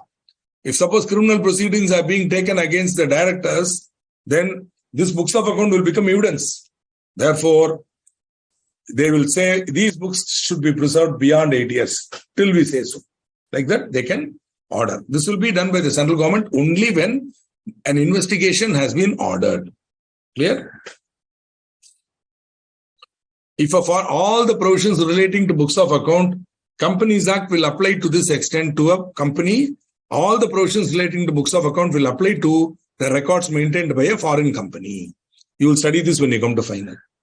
Foreign company doing business in India or having a business connection, we usually say permanent establishment. They have set up a business in India. They have some connection in India. Then they have to maintain books of account for the Indian operations. So those books, the same rules will apply to those books also. Okay. So means that company has to maintain books of account of the current year for not less than 8 years. Correct, sir? So for example, 23 March. So March 23 means financial year. So you have to maintain it for not 8 financial years immediately preceding. So 23 means 23 you can do when 8 years from now. So 24, 25, 26, 27, 28, 29, 30, 31. So 2031 should end. Then 2031 March. That once that is over, then you can start. No, 2030. See, 2023 now. 22, 23. So 22, 23, 23, 24, 25, 26, 27, 28, 29, 30, 30, 31, 31, 32, 32, 33. 8 financial years later you can do. So 32, 33 should get over. Then 22, 23 can be raised. I'm sorry. I counted 8 years. That should be taken. Okay. 8 years you have to wait. And you have to take it over. You have to maintain only for 8 financial years at a time. Right? 2031 you can do it. Okay. Correct. Now, in case you are not complying with section 128, there is a penalty. Who are responsible for maintaining the books of account? Primarily managing director. Second, whole-time director in charge of finance. So any non-whole-time director or even a whole-time director who is not in charge of finance, not liable under section 128. MD always liable. In case this MD or WTD, they are putting a CFO, then the CFO also will become liable. And in addition to that, if there is any other person charged by the board with duty of complying with section 128, other than CFO, for example, company may not have CFO, official CFO, but they have head finance or manager finance. That manager finance has been entrusted by the board, charged by the board with the duty of complying with section 128 by the board resolution. They should pass the board resolution, and in his appointment letter also it should be very clearly stated that this man you are entrusted with the responsibility of maintaining books of account, etc., complying with the provisions of section 128. So he also accepts that appointment letter and comes now. That fellow is also liable under section 128. There is a fine of 50,000 rupees and up to 5 lakh. Punishment by way of imprisonment has been omitted. It was there, it has been omitted. Why I mentioned? Because some of you may be using an older version where it might be there. So for you, I am mentioning that it has been omitted. So now we move on from financial books of account. We move to financial statement. Books of account is nothing but transaction capturing mechanism. All the transactions are captured, recorded, posted. Now the financial statements are representational. All the transactions that you are seeing are being represented in the financial statement. Okay. The summarizing happens in the financial statement, right? So the balance sheet, very important. Every year, every company should have a balance sheet. That balance sheet is supported by profit and loss account or income and expenditure statement. Okay. Also, in some cases, you should also provide cash flow statement. Cash flow statement. Also, every company should have a statement of equity if applicable. Also, any explanatory notes annexed to or forming part of the financial statement. Okay. Good. Now, Abdul asked a question. Let me quickly go back. It is not applicable to any person knowing about the contract. No, this is clearly mentioned here. Who are responsible? Only they are liable. Others are not liable. Okay. Knowing about the contravention line, it's a fact, my dear Abdul. Don't see, that is all fact. How do you know he knows like that? Okay, so don't go there. Waste of time. As usual, don't waste your time. I mean, you love to waste your time, but I strongly suggest don't do that with such questions. Okay. See, I have finished the CA exam. Yeah, I can waste my time with this type of questions. You cannot. We focused on what is relevant. What is relevant is that you should know this. These 4 items you should know clearly who are responsible. So balance sheet, P&L and income and expenditure, cash flow, then statement of equity, and finally explanatory notes annexed to or forming part of the financial statements. I want you to note this word, annexed. Later on, we'll be seeing another word, attached. See, the auditor is giving his opinion on the financial statement. That opinion will extend to balance sheet, P&L, income and expenditure, or whatever, cash flow statement, statement of equity, all explanatory notes annexed to or forming part of the financial statement. These 5 items are part. Board of Directors report is attached. Are you able to understand? Is attached. So the auditor's report does not extend to the director's statement. Whatever is stated in the Board of Directors statement, auditor's report, I am not certifying. Whatever he says, he is saying. Please understand that. Auditor's report will extend only to these matters, these 5. So the balance sheet is the base, top sheet. To that you have annexures. The P&L is the first annexure. Cash flow statement. Then statement of equity. Then explanatory notes. A whole bunch together become financial statement. Okay. Then the director's report attached. Rather, the auditor's report is attached. Then the director's report. With that, the annual report becomes complete. Of course, that explanatory note has so many things. Plus, the accounting standards have many disclosures. So those disclosures also will be made. India's disclosures, those disclosures also will be made. So everything put together, it becomes a nice big document which no shareholder will ever understand. Think about it. No shareholder of a company can read it. Boss, you people are studying financial reporting, whatever, advanced accounting, some topic now, or maybe when you come to final, you learn India's and all, whatever. You are finding it so difficult. You are all brilliant chartered accountant student. You know everything. How will an ordinary man like me understand the value that it's the applicable rate of interest should be applied? And then every year you have to make a provision. You have to discount it. And then you have to make a provision of the present value. Every year you have to make provision for the interest so that at the end of the period, the value of the preference share will come back to the same. Hey, why are you doing all this? How can I understand? Think about it. If you're a chartered accountant like you, brilliant, you will know. Say, ordinary man like me, how I will know? Yeah, there's a serious problem with financial statement. Nobody on earth can understand it. Believe me. I mean, even CA finds it difficult. Find it. How a non-CA or a non-qualified person, how they will know? But the expectation of the Ministry of Corporate Affairs is that all shareholders will read the annual report. Believe me, rarely it is read. Rarely the financial statements are read. Only people who are engaged in market, capital market, people who are engaged in finance, banks, portfolio investors like me, we go through the balance sheet and we try to understand what the company is doing. Based on that, we value the business and see whether it's worth buying or not, etc., etc. Rarely I found shareholders willing to read the balance sheet. So, all companies, see, statement of change in equity is, I'm sorry, you are right. Statement of change in equity. It should be statement of changes in equity. Correct. It should be statement of changes in equity. Sorry. I'll change that now itself so that.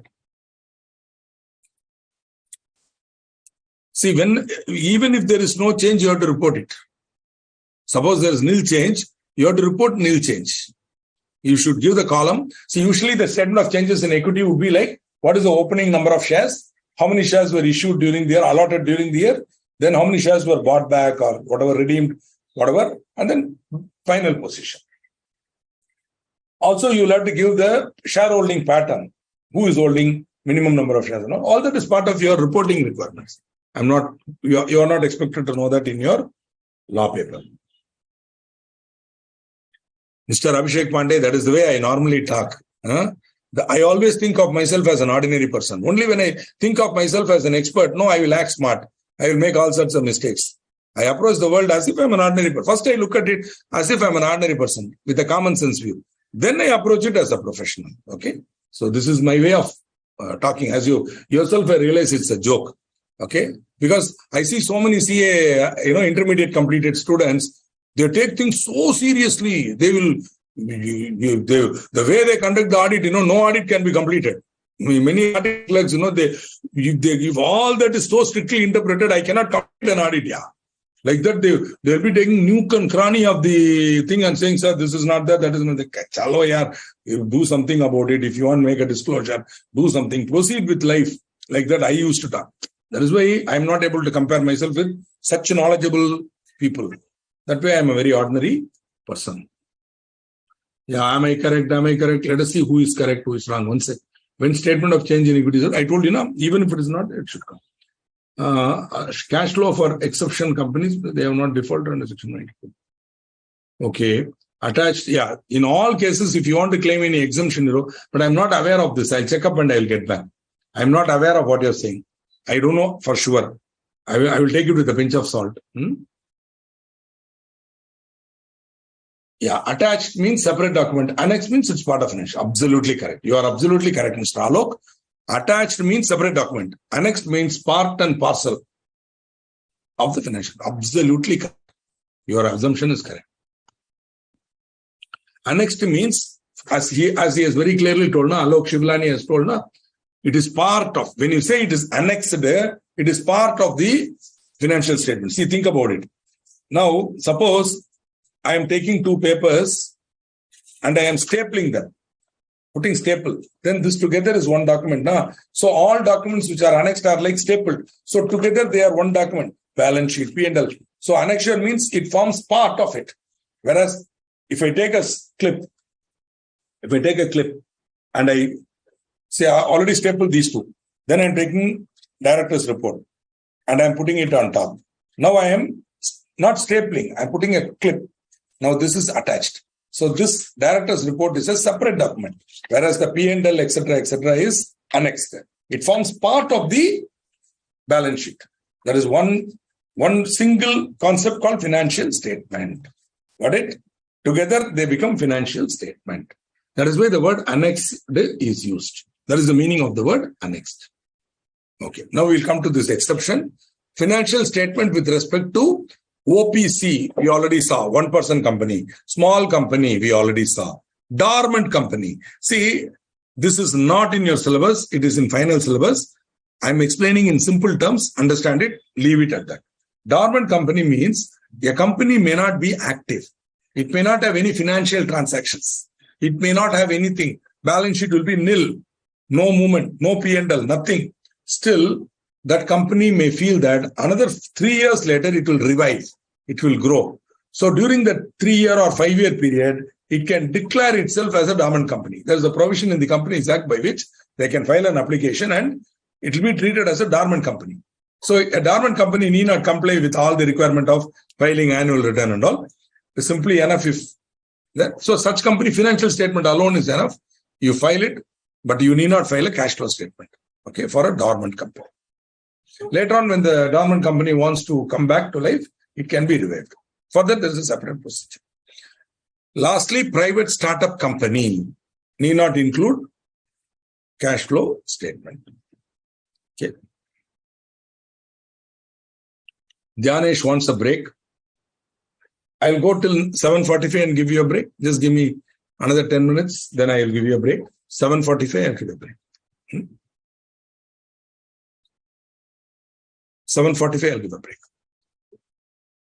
Now, for the purpose of this section, where the context otherwise requires, any reference to the financial statement shall include any notes annexed to or forming part of such financial statement.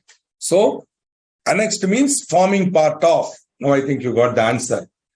Annexed means forming part of such financial statement, giving information required to be given and allowed to be given in the form of such notes. So, all the notes and accounts, whenever we say financial statement, the word includes any notes annexed. Okay, it's already given here. They want to make it double sure. The point is simple. When the auditor makes a comment, gives a comment, now he gives an opinion. Now that opinion extends to the notes also. Auditor includes the notes also. He cannot say notes are not no, everything. He certifies the balance sheet, P&L, and notes together with the notes. Now they want you to maintain books of account giving true and fair view. The books of account should provide a true and fair view of the state of affairs of the company. Right? Also, the balance sheet and P&L account should be in the form given or provided in Schedule 3 that you know very well. I need not. Financial statements of every financial year shall be laid before the company at every annual general meeting by the board. Okay. So, financial statements of every financial year, that means financial year 1/4 to 31/3, shall be laid before the company at every AGM by the board. It is the duty of the board to lay the financial statements before the board, before the shareholders. Okay. So I don't think I have to elaborate too much on true and fair view because you already studied it in auditing. I'm sure. The audit, later on when you come to audit report in the next topic, there again we will see true and fair view. Okay. Auditor certifies that the accounts give a true and fair view of the financial position of the company as on that date. Financial statement is these things. All of this put together is called financial statement. Annual return is another document which you will study under management and administration. You will file that document. There is some MGT, some document. MGT, I'm sure Abdullah or Aslam will immediately give the answer. Mr. Aslam, what is that annual return form number? So for me, he is like my chat. What is that? Chat, GR, GAP, GR, yeah, whatever that. If I ask him, he will tell. What is that format of annual return? My MGT 5, what is that? Some nonsense. They have given some form. Na? MGT, something it will be. Annual return. You also told 92. It is filed under that annual return format. So, Aslam, I want the answer quickly. What is the form? So that annual return is in a separate format, which is given under that section. And that MGT 7, beautiful. See, Jyotija is already giving. Wonderful. Atsadi, wow. So all of you know. So see, that's the beauty, na? The minute I ask, I'm getting it. See how knowledge is so easy, la? Okay. That is why I don't remember all these form numbers. Because you guys have to write the exam, yeah. For me, I've got 30 employees under me. 10 article clerks. If I don't know, I will ask, they will tell. Why should I remember all these form numbers and all? This is my view. Okay. Maybe not the correct view. Definitely not the view of the Institute of Chartered Accountants of India. But this is my view. Okay. Because my clients do not pay me huge fees for knowing the form number. That even their own employee can tell them. I am being paid a fee for giving them solutions within the framework of the law to understand the law and give them guidance. Okay. Once I define myself like that, now these months. But you are a student, you have to write the exam. You should remember. Okay. So MGT 4, all sorts of answers are coming. Which is the correct answer? MGT 14 is different, madam. Even I know MGT 14. Okay. MGT 7A. I have posted 38 papers on my wall. I don't know what that is. Okay. In this, every financial year is written, so it means the board needs to present 8 years. Sir, what is that? What is your question, Mr. Pranam? I'm not able to understand. I'm not able to understand, boss.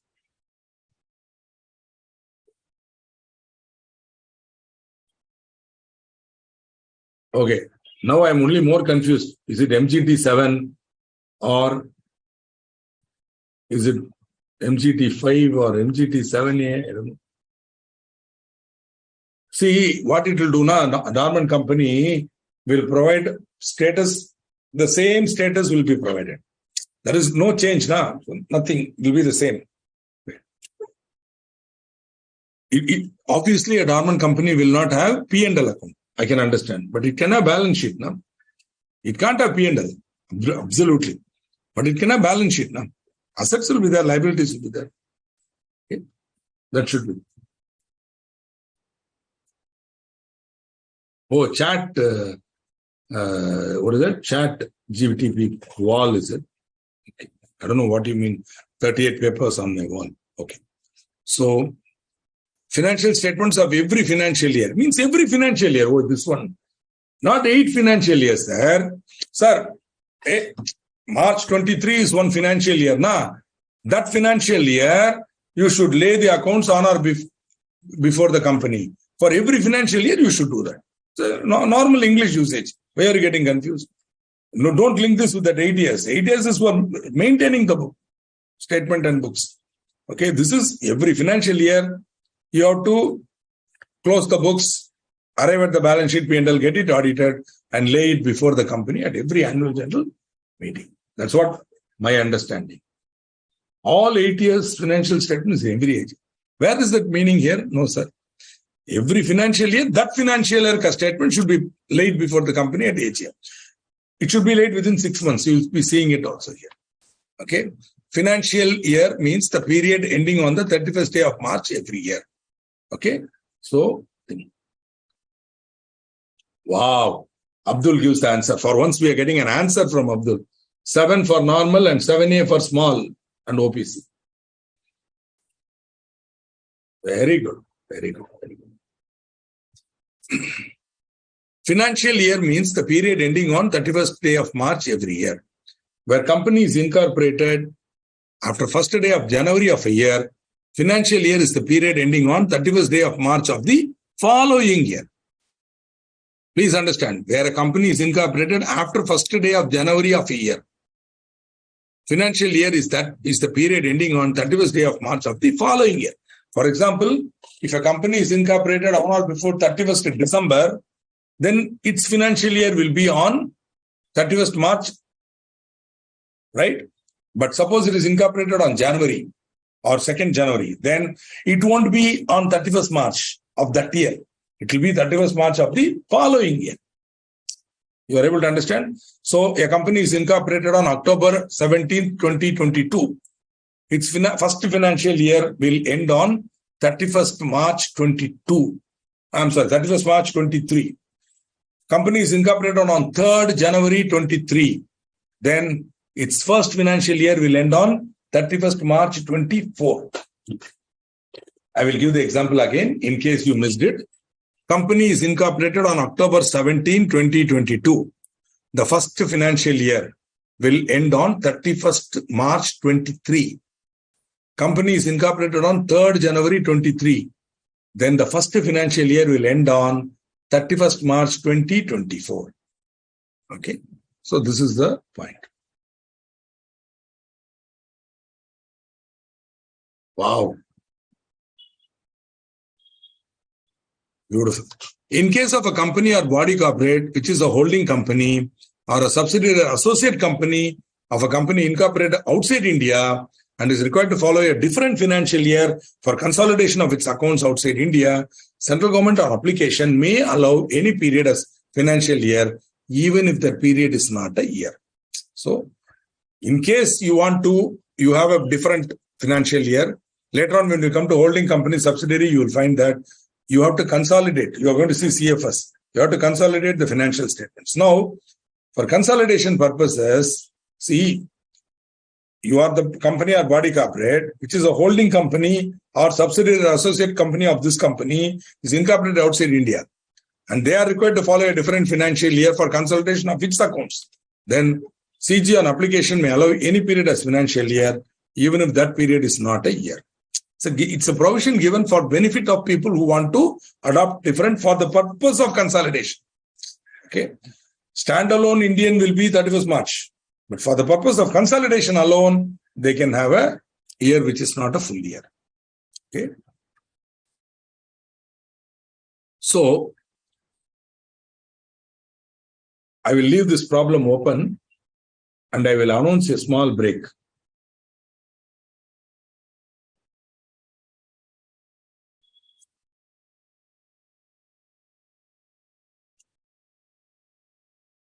While you're answering, you can have a break.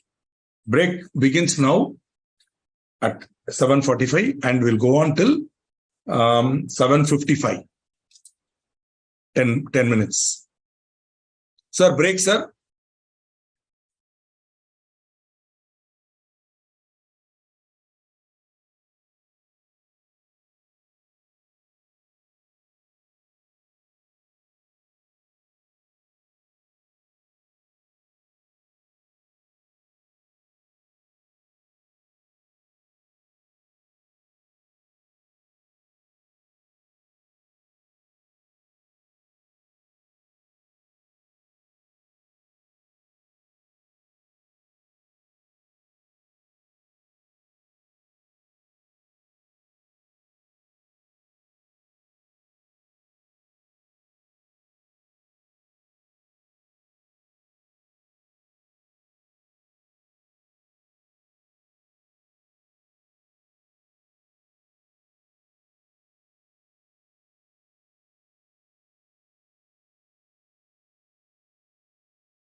Wonderful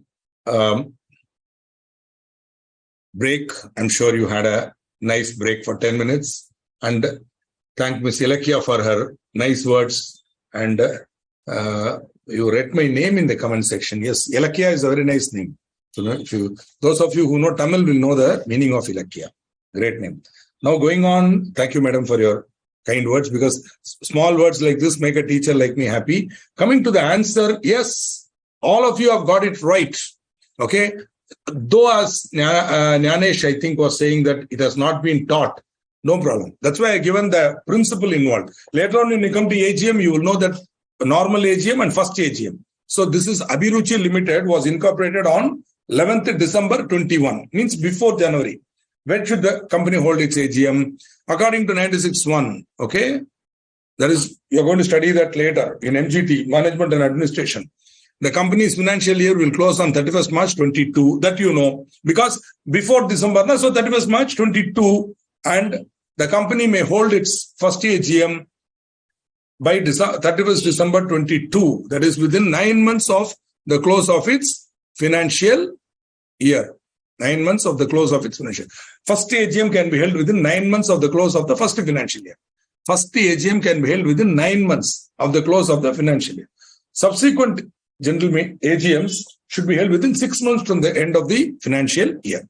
You will learn it when you come to management and administration. So, would your answer be the same if you are informed that the company was incorporated on 11th February 21? See, if it is incorporated on 11th February 21, the first year will not end on 31st March 21. It will end on 31st March 22.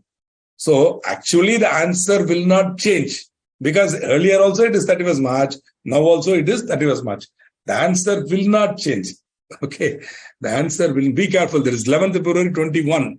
The answer will not change. Okay.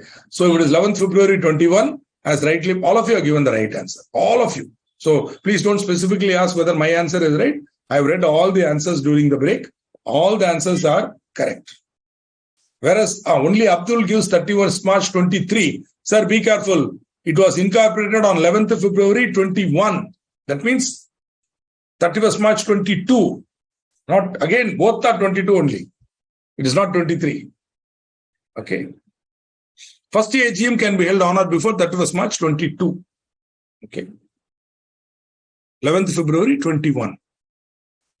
Correct? So Mr. Patsarthi has given the correct way of writing. Company incorporated on 11th February. Was beautiful. So just be clear about this.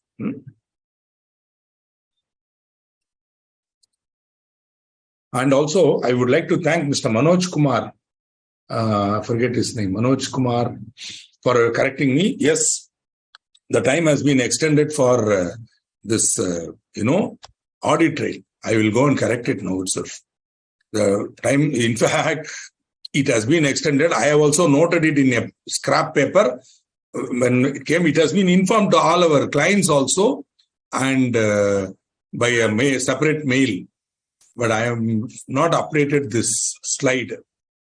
I will just upload it now. Just give me 2 minutes to do it, so that I will not forget it.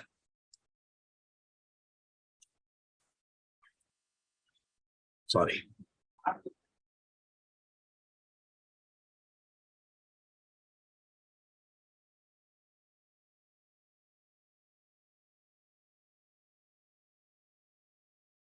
Yeah. That's all. 23. That has been extended because many of these software fellows know they did not have that audit trail. So I think one of them or many of them must have gone to the finance minister and fallen at her feet. And our finance minister also likes to extend. She loves to extend. Any date you give, she'll extend it. Return filing date, extend. Completion of assessment, extend. Even if you say extend the Chinese border, extend it. Like that, she will immediately say extend. Like that. Okay. So, the items contained in the financial statement shall be in accordance with the accounting standards. Later on, you will see that in some cases, Ind AS is applicable to the company. Certain cases of companies, Ind AS is applicable. Indian accounting standard. In other cases, accounting standards. So whatever it is, the items contained in the financial statements shall be in accordance with the accounting standards. I'm sure you are familiar with accounting standards. If not, don't worry. It will be taught to you in course of time. Okay, it will be taught to you when you will learn about it. In case of government company, there's an accounting standard called 17, which is on, I'm sure you have that in the syllabus. Segment in accounting syllabus, segment reporting. It shall not, see, it is applicable to government company also, but shall not apply to companies engaged in defense production. Other government companies have to give segment reporting. But if you are engaged in defense of the production of defense items, for example, tanks, army tank, etc., then you need not, this will not apply to companies engaged in defense production. Okay.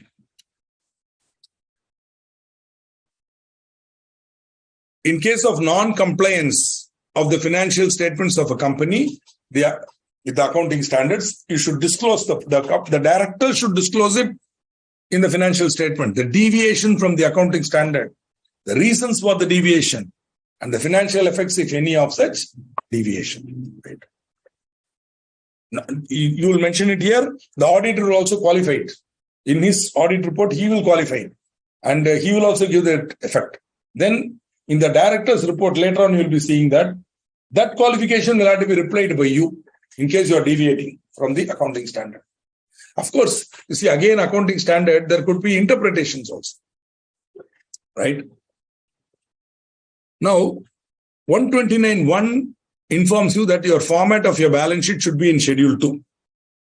But certain special categories of companies, okay, need not disclose certain matters.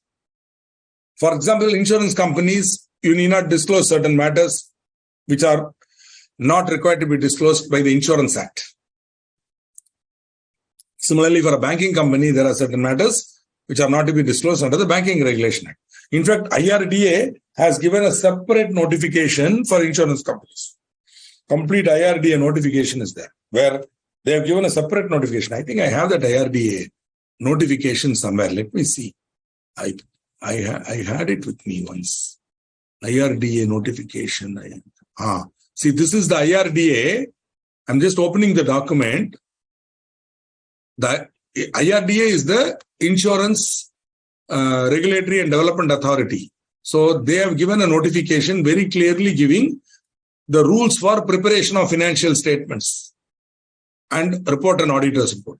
So in case you are employed by an insurance company, then this how to account certain matters is given here. See about premium deficiency. You know, if you are an insurance company, I'm just showing it for your information. If you are an insurance company, then you should ensure that you are complying with that IRDA guideline. Okay. Also, banking company will be bound by the Banking Regulation Act. In addition to Schedule 3, by and large, they'll follow Schedule 3. But for certain special matters, they will. Company engaged in the generation of supply of electricity. Electricity Act will apply. Company governed by any other law. For example, there is something called the Telecom Regulation Authority of India, TRAI. Now, TRAI may have some notification which says a telecom company should disclose these matters. That has to be complied with by a telecom company, right? So any special category of company should comply with its special law also. See, when we say non-compliance, what we mean is there will be a different interpretation of the accounting standard. See, you cannot deviate, you cannot not comply. Okay, because if you don't comply, there is a penalty also. So but then sometimes they might interpret, in which case, the auditor might feel that they are not complying. In which case, he might make a qualification. Then you have to give a reply. Sometimes it's possible that they may not comply with it. Or there may be a genuine non-compliance. What to do? Nothing can be done about it. Yeah. Okay. Agreed. Okay. Very good. Excellent. Some Vedant's father works in TRI. That's good. Nice to know, sir.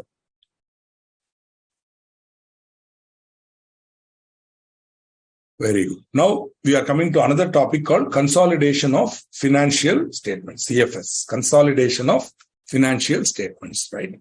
So consolidated financial statements are the combined financial statements of a company and all of its subsidiaries and associated enterprises. So you have to consolidate financial statement with subsidiary. So subsidiary should be consolidated. Associated enterprise also should be consolidated. So there I'm sure your accounting standard 21 will apply. And I'm sure you are experts in that. I don't have to waste my time telling you even all these things, how to consolidate and things like that. No. Prachiji, don't. Companies Act is applicable to them. They are also companies. To the extent that their act is giving a different rule, they can follow that for the purpose of presenting the financial statements. To the extent they are not have to give under that act, they can. So Companies Act has to be complied with. But where there is something differently provided in that notification or that rule, that will apply to these companies. So Companies Act, COMPANIES. Companies Act is applicable to these companies. Are you clear, Prachiji? It is applicable. But to the extent that these laws, special laws provide differently, that different law will apply to them. That is why our friend Muhammad Aslam Baba gives the answer, except insofar as said provisions are inconsistent and all. See, he's given. The other act. Absolutely correct. You read it now? Memorandum and articles and all you read. So now the consolidation of consolidation means adding together. That is, see, there is one balance sheet of the holding company, right? Then there is one separate alag balance sheets of the holding and subsidiary. In consolidation, what we do, we bring them together. We total up. All the fixed assets will be totaled, everything liability will be totaled, etc., etc. The combined balance sheet will be given. That is called consolidated balance sheet, which will be combined both holding and subsidiary. Any associated enterprise that will also get into this. So the shareholder of the holding company will get a combined view, total view of all its subsidiaries in one statement. The only catch here, as you know, is that subsidiary or associated enterprise will have other shareholders also. Minorities will be there in subsidiary. Other shareholders or another group will be there. Now, they should be shown in the consolidated financial statement as a liability. See, to the extent of my shareholding in the subsidiary, when I'm consolidating, what will happen? On the one hand, I will be having my investment in the subsidiary in my asset side. On the other hand, when that fellow comes in fully, when all his assets are coming, when all his liabilities are coming, that capital will not come. Why? Because that will be set off against my investment. How can I show on the both sides? Stupid, na? So here I'm showing investment, there I'm showing capital. No. So I will take that capital and see what is my investment and what is that capital. So difference I will adjust it in goodwill or capital reserve and keep it. So that my investment also will stop. Only temporarily. In the standalone balance sheets, it will be shown separately. The investment will be there. But in the consolidated statement, I will square it up. My investment in that company is my asset now. My investment in the subsidiary will be shown under investment now. And that subsidiary capital will have my share now. That will be shown as a liability by that fellow, right? When all his assets and liabilities are coming in, that share capital also will come in now. I can't show it separately now. Whereas on the asset side, my investment, I'm showing in him now. These two accounts I will see whether I made profit or loss. Is my investment more or less than what is? Of course, this can't come directly. We'll make all adjustments, add all the capital, pre-consolidation, post-profit, take it to P&L, arrive at the profit, then we'll take it. That's an elaborate rule for consolidation. I'm sure you are quite familiar with that. I don't have to waste your time. In fact, since Mr. Pandey already has low opinion about me, because I told I'm an ordinary person, I will tell you one more real story. It happened really. I was preparing for the final exam. There is a topic called consolidation of financial statements. Means holding company, subsidiary company accounts in those days. So I started working out problems. My little brain cannot understand. I tried my best. See, first time I know. assets and all. Then minority interest also I understood. Minority interest also I understood how to calculate. Lot of fractions, lot of calculations. Chalo yaar. I made a rule for myself. I created one template. I created one step-by-step algorithm by which I got it through. I created my own process. Step by step, I made a rule. If I see two balance sheets, how to bring them together. I did. I understood. Then that fellow said chain holding. Chalo, no problem. First you put C into B, then you put B into A. Agreed, sir. Even that Srikanth can handle. I went on. But finally, they said cross holding. Fellow will be holding here, fellow I will also be holding there. It became real. I couldn't handle it.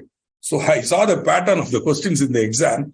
I found that it is possible to leave this in the choice. I don't know how it is now. In those days, it was possible to leave it in the choice.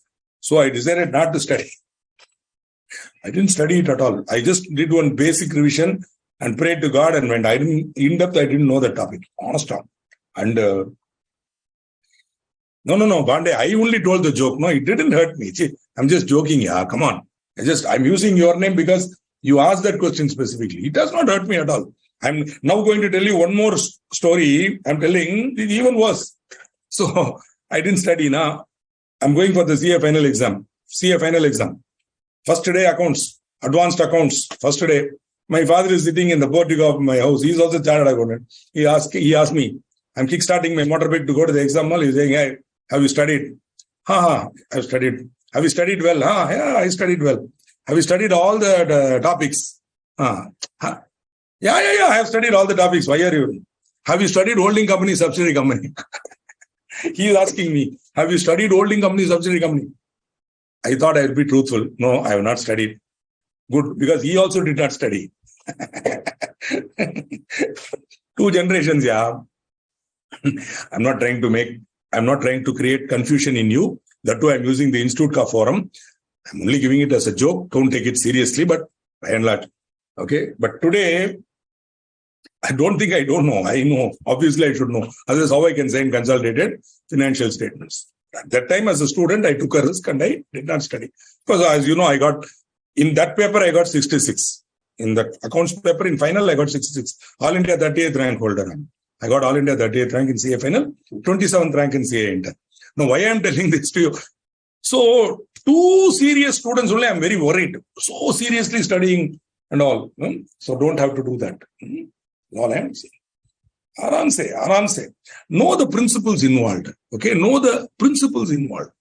Okay. Don't worry about small things. That's all I am telling. So consolidated financial statements, as you can see, are the combined financial statements. Okay. And the central government may provide for consolidation of accounts of companies. That is prescribed under Rule 6 of the Companies Accounts Rules. Companies having 1 or more subsidiaries shall lay a CFS along with standalone financial statement. So at every AGM, you will have a standalone financial statement. Sirf holding company only. Then you will have one consolidated financial statement, which will be combined statement where all the balance sheets will be merged into one balance sheet.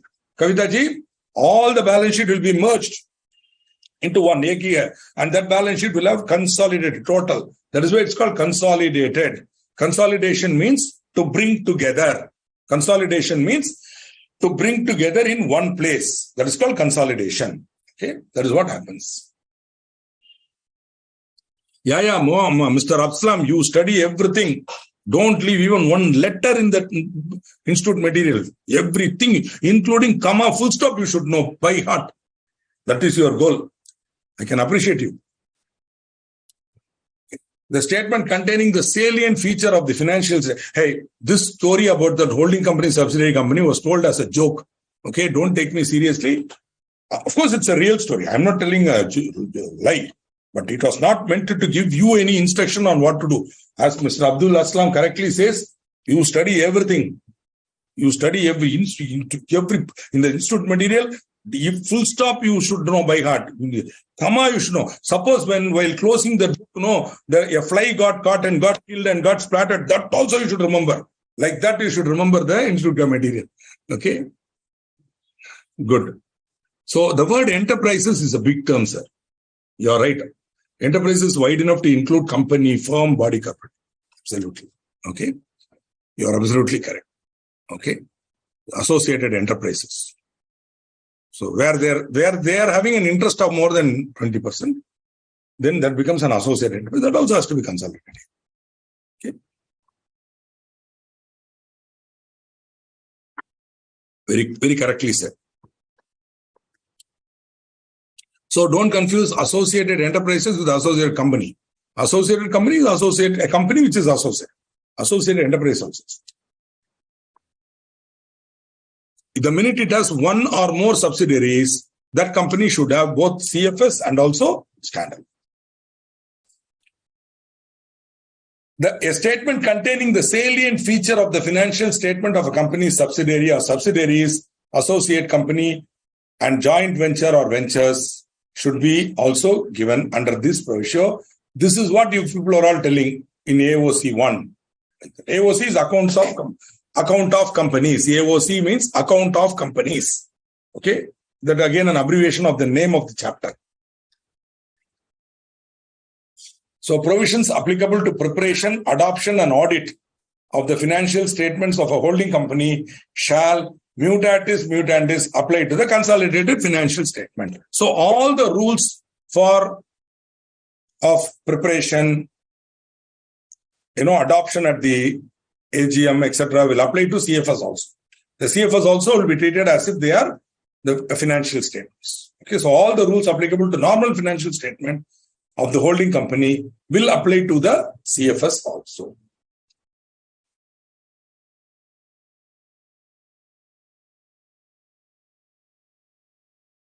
See, if you want to be exempted from preparation of CFS, okay, for exemption, no need to prepare. Members, including those not otherwise entitled to vote, do not object to the company not presenting CFS. So, members of the holding company, including those not otherwise entitled to vote, even if they are carrying differential voting rights, no voting rights, preference shareholders, they should not object to the company not presenting CFS. It is a company whose securities are not listed or are not in the process of listing on any stock exchange. And its ultimate or any intermediate holding company files consolidated financial statements with the registrar, which are in compliance with the applicable accounting standards. In other words, it is a subsidiary. That subsidiary has a subsidiary. Are you able to understand? The ultimate holding company is consolidating. Then the intermediary subsidiary, which is not listed or in the process of listing, need not have consolidated financials. If you combine A, B, C, that is what you understand. This fellow is an intermediary subsidiary. Below him, there is one subsidiary. Above him, holding company. That ultimate holding company, or suppose there is any intermediate holding company, that intermediate holding company is consolidating. Then this fellow need not consolidate. See, earlier we saw now in holding and subsidiary company, we clearly saw that in India, we can have only two layers. So, A Limited can have subsidiary B Limited, then one more layer, C. So, now we are talking about B only in India. If it's India, only B. Suppose there is a foreign subsidiary, and that foreign subsidiary under its law can have many layers. In those cases, you could have an intermediate holding company also. But again, that should be consolidated financial statement should be filed with the registrar. Okay. So, if these three conditions are satisfied, you need not file the consolidated financial statements. Okay. The central government may, suo motu or on application of any company or class of company, exempt any class of company from operation of section 129 or the relevant rules. Okay. This may be done by a notification. Okay. So it is possible they may exempt either one single company or class of company from operation of section 129. Okay. Now this may be done by a notification. And that such exemption should be in public interest. Okay. And the exemption may be unconditional or subject to such conditions as may be specified in the notification. So we have completed section 129. We come to the penalty. Here again, just like 128, here also the persons responsible are managing director, full-time director in charge of finance, chief financial officer, and any other person of a company charged by the board with the duty of complying with the provisions of section 129. Same. And in the absence of above all directors, 128 also it was there. In case there is no MD, no whole-time director in charge of finance, no CFO, no person has been charged, then all directors are liable. And here imprisonment is there for directors up to 1 year. No exemption, it is there. 129 imprisonment very much there. Or fine 50,000 to 5 lakhs. So with this we have completed section 129 also. See, 2 sections, it has taken us almost 3 hours. Very important as a practicing chartered accountant or even as a finance professional who is going to be engaged in finalization of accounts of a large company like CFO, etc. You should be thorough with 128 and 129 and your responsibility under that. Okay. A point. See, in the holding company, those members who are not entitled to vote. See, first of all, go to C first. See, this will apply only to a company which has a holding company. That holding company is consolidating. Then, if this company has a subsidiary, it need not consolidate. So, this will apply only to in between subsidiaries. Like A, holding company of B, B holding company of C. Now, this will apply only to B, provided A is consolidating. If A is consolidating B and C chain holding, then B need not consolidate separately with C and show. It is because its ultimate or intermediate holding company is filing consolidated financial statements. Provided the members of that holding company, in our example, B Limited, the members of B Limited, including those not otherwise entitled to vote, like preference shareholders, normally they cannot vote for annual report and all that. And differential voting right for those with no voting rights. Even they should not object to the company not presenting. So you should get a no objection from all of them. Then the companies of the securities of this company should not be listed. If these conditions are satisfied, then they can. Yeah, as Mr. Aslam keeps on educating us, suo motu means on its own motion, by itself, or himself, or on its own motion, by its own decision. Suo motu. Without either it can do it on its own decision, by its own decision, or by itself, or on an application by any company or class of companies. Okay. Thanks for explaining suo motu, Mohammed, because Aslam, because some people might have doubt on suo motu is a Latin term. Okay. The fellow who has committed the penalty cannot choose. The judge will choose. Super, yeah. How you are thinking like this, God only knows. See, this matter will go before the judge. That judge now has a choice. He can either submit him to imprisonment or fine. Okay, this fellow cannot choose. Super. How, Mr. Aslam, you are able to think like this, God only knows. Okay, you got the point, G? The choice is given to the judge. Because he might say, okay, once in while the offense was not intentional, why send him to imprisonment? Fine. Like that. That's that. Good. So, thank you, Mr. Sunil, for confirming. Now, 128 talks about financial results. Let's do that also, and then we'll be ready for board 134 and all.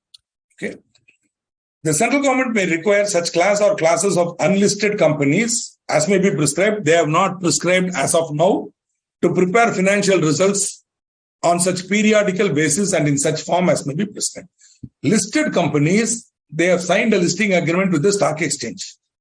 As per the listing agreement, they are supposed to file quarterly financial statements. This is for listed company compulsory. Every quarter is over, they have to hold a board meeting. Quarterly financial results will be discussed, and immediately it has to be given to the SEBI and stock exchange. Okay, it will be published in the SEBI website so that public will know immediately about the result of the company. This is for listed companies. You will find that all big companies will give, that's called giving guidance. So they'll give Q3, Q1, Q2, Q3, Q4. So June is Q1, September is Q2, December Q3, April, March is Q4. So each quarter you will get, so that the share market can quickly assess this company's financial performance and make correction in price accordingly. Okay, so that is for listed company. For unlisted companies, this section makes it compulsory for the company to maintain, give this. And it's not been prescribed yet. Section is there, but not yet prescribed.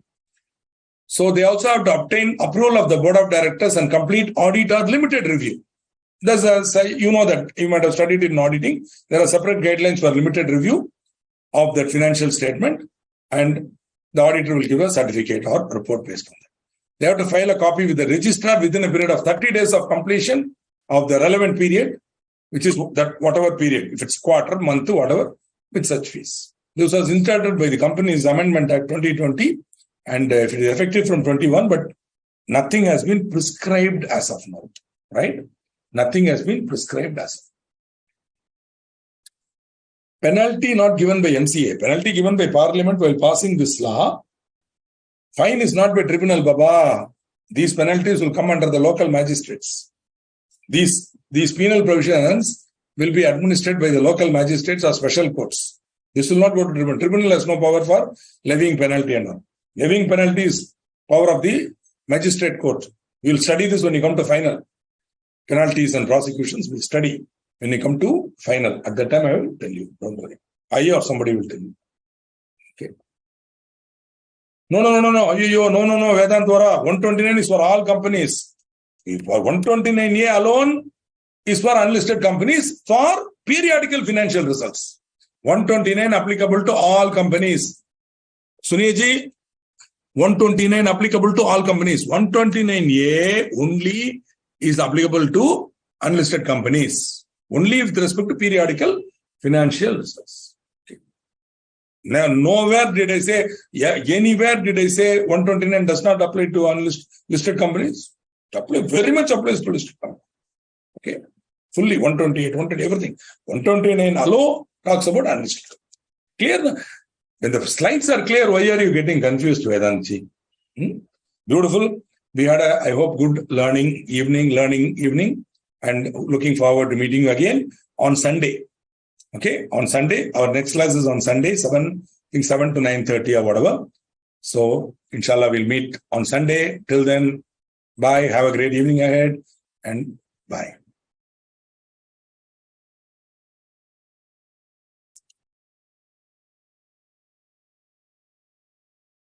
Sir, class over, sir.